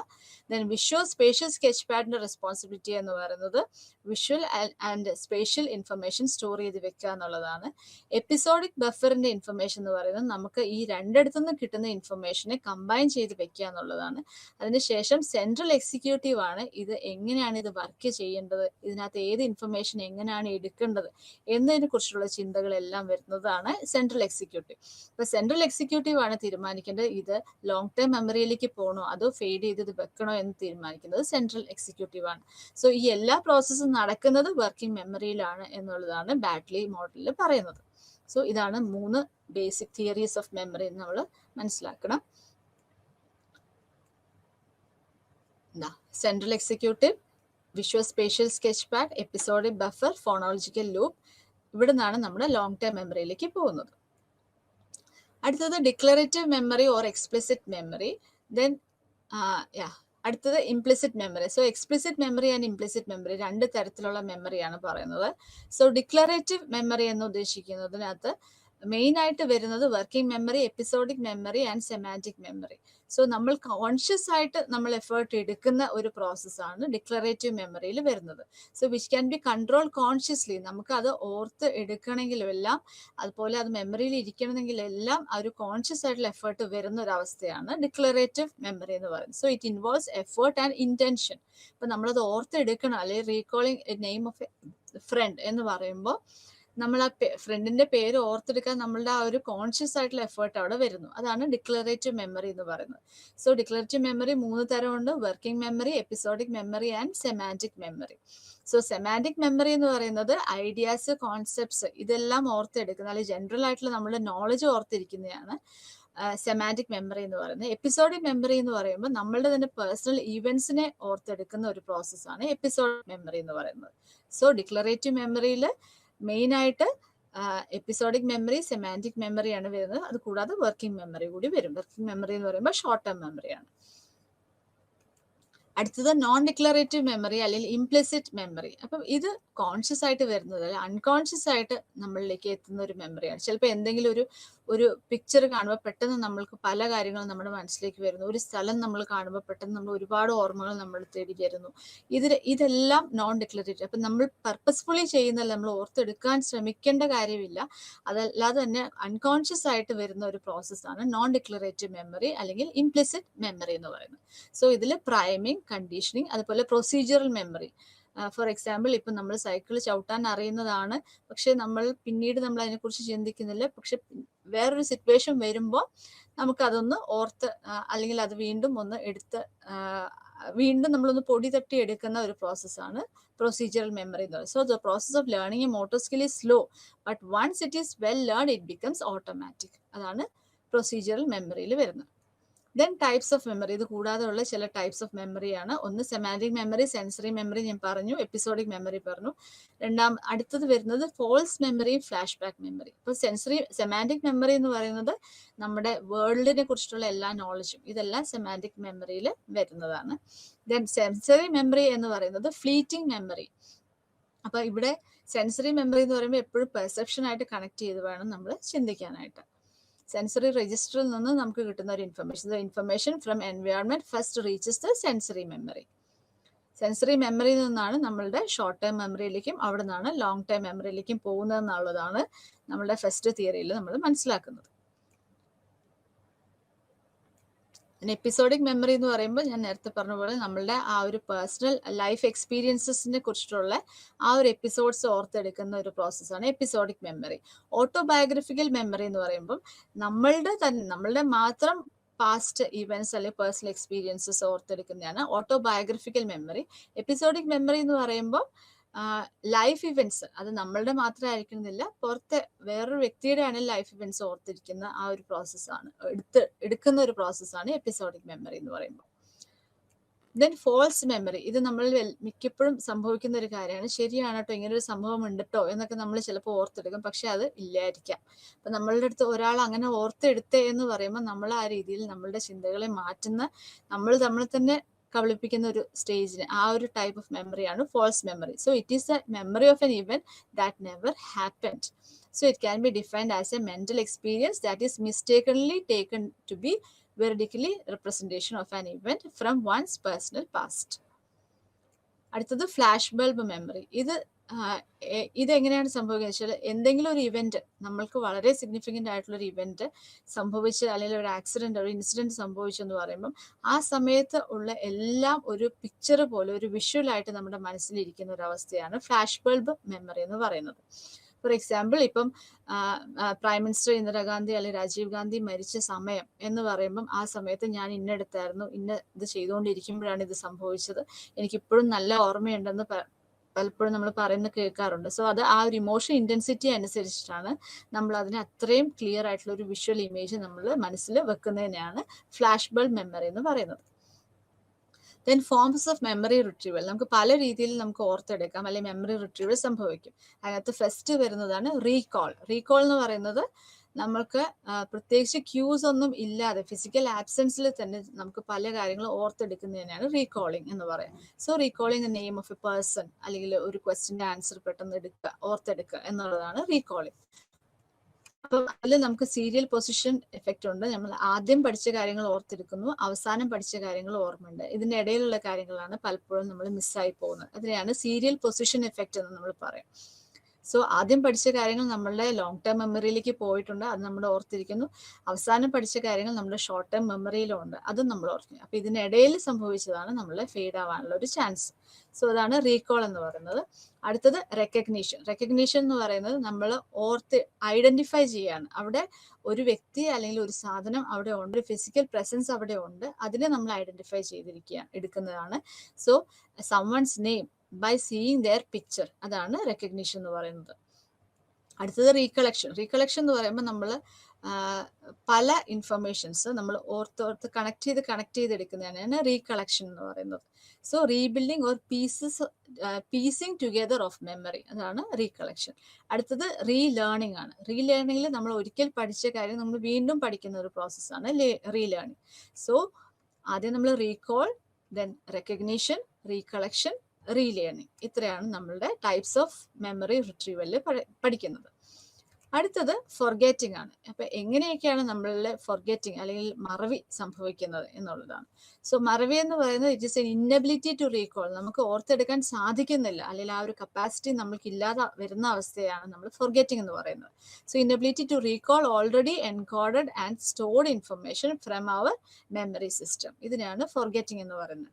ഈ ഫൊർഗെറ്റിങ്ങിനെ കുറിച്ചിട്ടും നമ്മൾ ഏറ്റവും ആദ്യം സിസ്റ്റമാറ്റിക് ആയിട്ട് പഠിച്ചത് ഹെർമൻ എബിംഗ്വസ് ആണ്. അപ്പൊ ഇദ്ദേഹത്തിന്റെ ഒരു കർവ്, ഇദ്ദേഹത്തിന്റെ ഒരു ഇദ്ദേഹം ചെയ്ത ഒരു ടെസ്റ്റിനെ ബേസ് ചെയ്തിട്ട് ഒരു എബിംഗ്വസ് കർവ് എന്ന് പറയുന്ന ഒരു കാര്യം വന്നിട്ടുണ്ട്. സോ ഇതില് ഇതാണ് ആ കർവ്, എബിംഗ്വസ് ഫൊർഗെറ്റിംഗ് കർവ്. അപ്പൊ ഇദ്ദേഹം പഠിച്ച ഒരു കാര്യം ആദ്യം ഇമ്മീഡിയറ്റ് ആയിട്ട് അത് റീകോൾ ചെയ്യാൻ പറഞ്ഞപ്പോൾ ഇദ്ദേഹത്തിന് സാധിച്ചു. 100% അത് സക്സസ് ആയിരുന്നു. അതിന് 20 മിനിറ്റ് കഴിഞ്ഞപ്പോൾ അത് 58% ഇദ്ദേഹത്തിന് റിട്ടൻഷൻ പോസിബിൾ ആയിട്ടുള്ളൂ, അല്ലെങ്കിൽ റിട്രീവൽ പോസിബിൾ ആയിട്ടുള്ളൂ. 1 മണിക്കൂർ കഴിഞ്ഞപ്പോൾ അത് 44%, then 36% for at the time of 9 hours, then ഒരു ദിവസമായപ്പോൾ അത് 33%, പിന്നെ അത് കുറഞ്ഞു വരികയാണ്. So elapsed time since learning ആണ് താഴെ കാണിക്കുന്നത്. റീടെൻഷൻ അല്ലെങ്കിൽ റിട്രീവൽ ആണ് നമ്മളുടെ വൈ ആക്സിസിൽ കാണിക്കുന്നത്. സോ ഇതാണ് എബിംഗ്വസ് ഫൊർഗെറ്റിംഗ് കർവ്. അപ്പൊ നമ്മൾ പഠിച്ചെടുത്ത കാര്യങ്ങൾ നമ്മൾ കൃത്യമായിട്ട് ഒരു എലാബറേറ്റീവ് റിഹേഴ്സൽ നടത്തിയില്ല എങ്കിൽ, അല്ലെങ്കിൽ വേറെ എന്തെങ്കിലും പുതിയ കാര്യങ്ങൾ അതിൻ്റെ ഇടയിൽ വന്നാൽ, ഇന്റർഫറൻസ് ഒക്കെ വന്നു കഴിഞ്ഞാൽ ഇത്തരത്തിലുള്ള ഒരു ഫെയിലിയർ നമ്മളിൽ കാണാൻ സാധിക്കും. Causes of forgetting. ഒന്ന് തിയറി ഓഫ് ഇന്റർഫറൻസ് ആണ് പറയുന്നത്. കോസസ് ഓഫ് ഫൊർഗെറ്റിംഗിന്റെ കാരണങ്ങളാണ് പറയുന്നത്. സോ തിയറി ഓഫ് ഇന്റർഫറൻസിൽ പുതിയ കാര്യങ്ങൾ വരുമ്പോൾ പഴയ കാര്യങ്ങൾ മറന്നു പോകുന്നതിനാണ് നമ്മൾ റിട്രോ ആക്റ്റീവ് ഇന്റർഫറൻസ് അല്ലെങ്കിൽ ഇൻഹിബിഷൻ എന്ന് പറയുന്നത്. ദെൻ പഴയ കാര്യങ്ങൾ കാരണം പുതിയ കാര്യങ്ങൾ പഠിക്കാൻ സാധിക്കുന്നില്ല എങ്കിൽ അത് പ്രോ ആക്റ്റീവ് ഇന്റർഫറൻസ് ആവുന്നു. ഓക്കെ, സോ ഇതാണ് തിയറി ഓഫ് ഇന്റർഫറൻസിൽ പറയുന്നത്. അടുത്ത കാരണം ട്രേസ് ഡീക്കെ, അതായത് കുറെ കാലം നമ്മളത് യൂസ് ചെയ്യാതിരിക്കുമ്പോൾ നമ്മളുടെ മെമ്മറിയിൽ നിന്ന് അത് പോകുന്നു. സോ അതാണ് ഡിസ്യൂസ് തിയറി എന്ന് പറയുന്നത്. ഇത് ട്രേസ് ഡീക്കെ തിയറി എന്നും പറയും. അടുത്തത് ക്യൂ ഡിപ്പെൻഡന്റ് ഫോർഗെറ്റിംഗ് തിയറി. എനിക്ക് ഒരു ക്ലൂവും കിട്ടിയില്ല, എനിക്കത് ഓർത്തെടുക്കാനേ പറ്റില്ല, എന്തെങ്കിലും ഒരു ക്ലൂ കിട്ടിയിരുന്നെങ്കിൽ ഞാനത് പഠിച്ചെടുത്തേനെ എന്ന് പറയുന്നതാണ് ക്യൂ ഡിപ്പെൻഡന്റ് ഫോർഗെറ്റിംഗ് തിയറി. അടുത്തത് എൻകോഡിങ് ഫെയിലിയർ. ഞാനത് പഠിക്കുന്ന സമയത്ത് കൃത്യമായിട്ട് ഞാൻ പഠിച്ചില്ല, കൃത്യമായിട്ട് അത് എൻകോഡ് ചെയ്യാത്തത് കൊണ്ട് എനിക്ക് അത് ഓർത്തെടുക്കാൻ സാധിക്കുന്നില്ല. സോ അതാണ് എൻകോഡിങ് ഫെയിലിയർ. അടുത്തത് മോട്ടിവേറ്റഡ് ഫോർഗെറ്റിംഗ്. ചില കാര്യങ്ങൾ നമ്മൾ വളരെ ഡിസ്റ്റർബ് ചെയ്യുന്ന ഇവൻറ്റ്സ് അല്ലെങ്കിൽ ട്രോമാറ്റിക് ആയിട്ടുള്ള ഇവൻറ്റ്സ് എക്സ്പീരിയൻസസ് ഒക്കെ വരുമ്പോൾ അത് നമ്മൾ തന്നെ സ്വയം നമ്മളുടെ അൺകോൺഷ്യസ് ലെവലിൽ തന്നെ നമ്മൾ തന്നെ ആ ഓർമ്മകളെ അടക്കി വെക്കുന്ന, സപ്രസ് ചെയ്ത് വെക്കുന്ന ഒരു പ്രോസസ്സാണ് motivated forgetting. So it is A conscious form of forgetting. ഇതിന്റെ ഒരു അൺകോൺഷ്യസ് ഫോമിനെയാണ് നമ്മൾ റിപ്രഷൻ എന്ന് പറയുക, കോൺഷ്യസ് ഫോമിനെ നമ്മൾ സപ്രഷൻ എന്ന് പറയും. അതാണ് മോട്ടിവേറ്റഡ് ഫോർഗെറ്റിംഗ്. പിന്നീട് ഫോർഗെറ്റിങ്ങിന് കാരണങ്ങളായിട്ടുള്ള മറ്റ് ചില കാരണങ്ങളാണ് പറയുന്നത്. അതായത് മറവി സംഭവിക്കാനുള്ള മറ്റ് കാരണങ്ങളാണ് ആൽക്കഹോൾ. ഇപ്പം ഒരുപാട് കാലം നമ്മൾ കണ്ടിന്യൂസ് ആയിട്ട് ആൽക്കഹോൾ ഉപയോഗിച്ച് കഴിഞ്ഞാൽ അത് ഡെഫിനറ്റ്ലി നമ്മുടെ മെമ്മറിയെ ബാധിക്കും. അത് ബാധിച്ചു കഴിയുമ്പോൾ ഒരു അവസ്ഥയ്ക്കാണ് നമ്മൾ കോർസകോഫ് സിൻഡ്രോം എന്നാണ് പറയുക. ദെൻ ഡിപ്രഷൻ, അതായത് നമുക്ക് വിഷാദ രോഗമുണ്ട്, ലോ മൂഡ് ആണെങ്കിൽ അല്ലെങ്കിൽ ലോസ് ഓഫ് ഇൻട്രസ്റ്റ് ഉണ്ടെങ്കിൽ നമ്മൾക്ക് ഡിപ്രഷൻ സംഭവിച്ചു കഴിഞ്ഞു കഴിഞ്ഞാൽ അത് നമ്മളുടെ മെമ്മറിയെ എഫക്റ്റ് ചെയ്യുന്നതായിരിക്കും. ദെൻ ലാക്ക് ഓഫ് സ്ലീപ്പ്, നമുക്ക് കൃത്യമായിട്ട് ഉറക്കം ഇല്ലാതെ വരുന്ന സിറ്റുവേഷൻ. ദെൻ ഒരുപാട് മെഡിസിൻസ് നമ്മൾ കഴിക്കുമ്പോൾ അല്ലെങ്കിൽ സെഡറ്റീവ്സ് കഴിക്കുകയാണെങ്കിൽ അല്ലെങ്കിൽ അലർജി മെഡിക്കേഷൻസ് ഒരു തുടർച്ചയായിട്ട് നമ്മൾ കഴിച്ചാൽ ഇത് നമ്മളുടെ മറവിക്ക് ഒരു കാരണമാകാറുണ്ട്. ദെൻ ക്രോണിക് ആയിട്ടുള്ള സ്ട്രെസ് സിറ്റുവേഷൻസ്, അത് എക്സസീവ് ആയിട്ടുള്ള stress for prolonged period of time വന്നിട്ടുണ്ടെങ്കിലും അത് നമ്മുടെ മെമ്മറിയെ എഫക്റ്റ് ചെയ്യാറുണ്ട്. പണ്ടത്തെ പോലെ ഓർമ്മ നിൽക്കുന്നില്ല, ഒരുപാട് ടെൻഷൻ അല്ലേ എന്നൊക്കെ നമ്മൾ പറയുന്നത് ഇതിന്റെ അടിസ്ഥാനത്തിലാണ്. ദെൻ എങ്ങനെയാണ് techniques for improve memory improve ചെയ്യാനുള്ള ടാക്ടിക്സ് എന്തൊക്കെയാണെന്ന് നോക്കാം. ഒന്ന്, നമ്മൾ കൃത്യമായിട്ട് അതിന്റെ അർത്ഥം മനസ്സിലാക്കി പഠിക്കുക എന്നുള്ളത്. So as you learn A new material, focus should be on the meaning of the stimulus. ആ സ്റ്റിമുലസിന്റെ അർത്ഥം എന്താണെന്ന് കൃത്യമായിട്ട് മനസ്സിലാക്കുക. അത് പഠിക്കുന്ന സമയത്ത് ഡിസ്ട്രാക്ഷൻസ് അല്ലെങ്കിൽ അതിനെ മാറ്റുന്ന അല്ലെങ്കിൽ ഇതിനെ വ്യതിചലിപ്പിക്കുന്ന ചിന്തകളിൽ നിന്ന് നമ്മൾ മാറി നിന്ന് ശ്രദ്ധിച്ച് നമ്മൾ മനസ്സിലാക്കി പഠിക്കുക എന്നുള്ളതാണ് ആദ്യത്തെ സ്റ്റെപ്പ്. അതാണ് പ്രോസസ് ഓഫ് ഫോർ മീനിങ് എന്ന് പറയുന്നത്. അടുത്തത് റിട്രീവൽ പ്രോസസ്സിൽ നമ്മൾ എത്രത്തോളം നമ്മൾ അത് റിഹേഴ്സ് ചെയ്യുന്നു, നമ്മൾ സെൽഫ് ടെസ്റ്റ് ചെയ്യുന്നു, ഞാനത് പഠിച്ചിട്ടുണ്ടോ എന്ന് ഇടയ്ക്കിടയ്ക്ക് നമ്മളൊന്ന് ചെക്ക് ചെയ്യുന്ന പ്രോസസ്സാണ് റിട്രീവൽ പ്രോസസ് എന്ന് പറയുന്നത്. ദെൻ മെറ്റാ മെമ്മറി, അപ്പം നമ്മൾ തന്നെ മെമ്മറീസിനെ കുറിച്ചിട്ട് നമ്മളൊന്ന് ആ ഒരു അവയർനെസ് നമുക്ക് ഉണ്ടാവുക, അല്ലെങ്കിൽ നമ്മളുടെ ആ ഒരു നോളജ് എത്രത്തോളം ഉണ്ടെന്ന് നമ്മൾ തന്നെ ചെക്ക് ചെയ്യുന്ന ഒരു പ്രോസസ്സാണ് മെറ്റാ മെമ്മറി എന്ന് പറയുന്നത്. പിന്നെ distributed learning or practice, at A time എല്ലാം കൂടി ഒരുമിച്ച് പഠിക്കാതെ ഡിസ്ട്രിബ്യൂട്ട് ചെയ്ത് നമ്മൾ പ്രാക്ടീസ് ചെയ്ത് പഠിക്കുന്ന ഒരു പ്രോസസ്സിനെയാണ് ഡിസ്ട്രിബ്യൂട്ടഡ് ലേണിംഗ് ഓർ പ്രാക്ടീസ് എന്ന് പറയുന്നത്. സോ മാസ്സായിട്ട് നമ്മൾ പഠിക്കാതെ ഡിവൈഡ് ചെയ്ത് നമ്മൾ പഠിക്കുക എന്നുള്ളതാണ് ഒരു പ്രോസസ്സ് പറയുന്നത്. പിന്നെ ഇത് കൂടാതെ കുറച്ച് ന്യൂമോണിക് എയ്ഡ്സ് ഉണ്ട്. അതായത് നമുക്ക് എങ്ങനെ ആ ഓർത്തിരിക്കാൻ സാധിക്കും, അല്ലെങ്കിൽ കുറച്ചും കൂടി മെച്ചപ്പെട്ട രീതിയിൽ നമ്മളുടെ ഓർമ്മകൾ നമ്മൾ എങ്ങനെ വെക്കാം എന്നുള്ളത്. സോ ഇതിൽ ന്യൂമോണിക് യൂസിങ് ഇമേജസ് ഉണ്ട്. ഫോർ എക്സാമ്പിൾ മെത്തേഡ് ഓഫ് ലോസൈ എന്നാ പറയുന്നത്, ലോക്കൈ എന്നല്ല ലോസൈ എന്ന് തന്നെ വായിക്കണം. സോ ഇതിൽ സംഭവിക്കുന്ന, നമ്മൾ നേരത്തെ പറഞ്ഞ പോലെ ഒരു ഫെമിലിയർ പ്ലേസിൽ ലൊക്കേഷൻ നമ്മൾ കാണുകയാണ്. അതായത് ചില ഇൻഫർമേഷൻസ് നമ്മൾ ഓർത്തിരിക്കണമെങ്കിൽ നമ്മൾ ഫോർ എക്സാമ്പിൾ ഇപ്പോൾ കുറേ ഒബ്ജക്ട്സിന്റെ പേര് നമ്മുടെ അടുത്ത് ഓർക്കാൻ പറയുമ്പോൾ നമ്മളുടെ വീട്ടിൽ നമ്മളുടെ ഓരോ റൂമിലും ഓരോ ഈ ഒബ്ജക്ട്സ് ഇരിക്കുന്നതായിട്ട് നമ്മൾ ഒന്ന് വിഷ്വലൈസ് ചെയ്തതിന് ശേഷം നമ്മൾ പിന്നീട് ആ വാക്കുകൾ നമുക്ക് ഓർത്തെടുക്കാൻ എളുപ്പമാവും എന്നുള്ളതാണ്. സോ അതാണ് മെത്തേഡ് ഓഫ് ലോസായി പറയുന്നത്. ദെൻ കീവേഡ് മെത്തേഡിൽ ഇപ്പൊ സ്കൗൾ എന്ന് പറയുന്ന ഒരു വാക്കാണ് നമ്മൾ ഓർത്തിരിക്കണമെങ്കിൽ ഇതുമായിട്ട് കണക്ട് ചെയ്ത് നമ്മൾക്ക് എളുപ്പമുള്ളൊരു വാക്ക് നമ്മുടെ മനസ്സിലേക്ക് വരിക. സോ ഔൾ എന്ന് പറയുന്ന വാക്ക്, അപ്പം ഈ ഔളിനെ ഓർത്ത് കഴിയുമ്പോൾ ഓട്ടോമാറ്റിക് ആയിട്ട് സ്കൗൾ എന്ന് പറയുന്ന ഒരു വാക്ക് നമ്മുടെ മനസ്സിലേക്ക് വരും. സോ അതാണ് കീവേഡ് മെത്തേഡ് എന്ന് പറയുന്നത്. ദെൻ ന്യൂമോണിക് യൂസിങ് ഓർഗനൈസേഷൻ, മറ്റത് അത് ഞാൻ പറഞ്ഞ ന്യൂമോണിക് യൂസിങ് ഇമേജസ് ആയിരുന്നു. അടുത്തത് ന്യൂമോണിക് യൂസിങ് ഓർഗനൈസേഷൻ. അപ്പൊ ഇതിൽ പറയുന്ന ആദ്യത്തെ എക്സാമ്പിൾ അല്ലെങ്കിൽ ആദ്യത്തെ എയ്ഡ് എന്ന് പറയുന്നത് ചങ്കിങ് ആണ്. ഫോർ എക്സാമ്പിൾ ഇപ്പം 19391945 എന്ന് പറയുന്ന ഇത്രയും നമ്പേഴ്സ് ഓർത്തിരിക്കാൻ നമ്മൾക്കൊരു എളുപ്പമാർഗം 1939-1945. സോ അപ്പോൾ ഹിസ്റ്ററിയെ കുറിച്ചിട്ട് അറിയുന്ന ഒരു വ്യക്തിയാണെങ്കിൽ 1939 സെക്കൻഡ് വേൾഡ് വാർ സ്റ്റാർട്ട് ചെയ്തു, 1945 വേൾഡ് വാർ എൻഡ് ചെയ്തു. ഇങ്ങനെ നമ്മൾ ഒന്ന് ചിന്തിച്ചെടുത്താൽ നമുക്ക് എളുപ്പത്തിൽ നമ്മുടെ ഓർമ്മയിൽ ഈ ഒരു നമ്പർ സൂക്ഷിക്കാൻ സാധിക്കും. സോ 1939-1945. സോ ഈ ഒരു പ്രോസസ്സിനെയാണ് നമ്മൾ ചങ്കിങ് എന്ന് പറയുന്നത്. അടുത്തത് ഫസ്റ്റ് ലെറ്റർ ടെക്നിക്. ഇത് നമ്മൾ എപ്പോഴും ഉപയോഗിക്കാറുള്ള അക്രോണിംസ് എന്നാണ് പറയുക. സോ ഇപ്പൊ വിബ്ജിയോർ എന്ന് പറയുമ്പോൾ നമുക്ക് പെട്ടെന്ന് തന്നെ violet, IndiGo, blue, green, yellow, orange, red, അപ്പൊ ഇത്രയും വാക്കുകൾ, ഇത്രയും കളേഴ്സ് നമ്മൾ ഓർക്കാൻ എളുപ്പത്തിൽ നമ്മൾ ഈ ഒരു അക്രോണിമാണ് ഉപയോഗിക്കുന്നത്.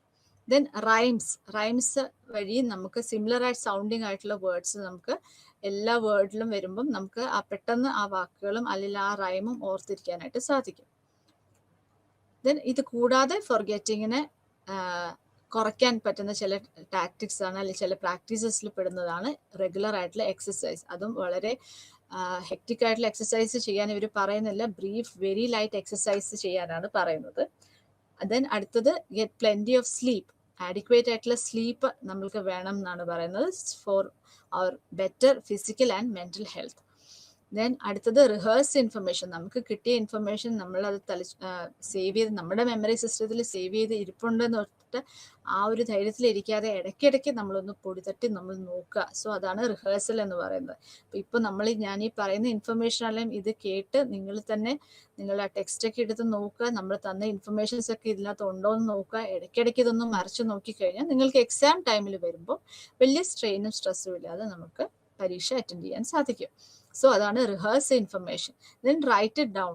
നമ്മൾ ഓർമ്മിക്കാൻ, എല്ലാ കാര്യങ്ങളും ഓർമ്മിക്കാനുള്ള ഒരു കപ്പാസിറ്റി അല്ലെങ്കിൽ ഒരു എബിലിറ്റി എല്ലാ മനുഷ്യരിലും ഇല്ല. അപ്പം നമ്മൾ എന്താ ചെയ്യുന്നത്? You should write down the important information. നമുക്ക് ഇമ്പോർട്ടൻ്റ് ആയിട്ടുള്ള ഇൻഫർമേഷൻ ആണെന്ന് തോന്നുന്ന കാര്യങ്ങളെല്ലാം നമ്മളൊന്ന് ഓർത്ത് വെക്കുക. അത് നമ്മൾ എവിടെയെങ്കിലും ഒന്ന് കുറിച്ചിടുക. അപ്പോൾ അങ്ങനെ കുറിച്ചിട്ടുണ്ടെങ്കിൽ നമുക്കത് പിന്നീട് ഓർത്തെടുക്കാനും എളുപ്പമുണ്ടാവും. പരീക്ഷയുടെ സമയത്താണെങ്കിലും ചെറിയ ചെറിയ ഷോർട്ട് നോട്ട്സ് ഒക്കെ എഴുതി വെക്കാറുണ്ട് ചില കുട്ടികൾ, നമ്മൾ കാണാറുണ്ട്. അപ്പോൾ ആ നോട്ട്സ് മാത്രമാണ് പിന്നെ ലാസ്റ്റ് ടൈമിൽ അവരെടുത്ത് വായിക്കുന്നത്. ഓക്കെ, സോ ഇത്രയാണ് നമ്മളുടെ പ്രാക്ടീസസിൽ വരുന്നത്. സോ മെമ്മറിയുടെ യൂണിറ്റ് ഞാൻ ഒന്നുകൂടെ ഒന്ന് പറയാം.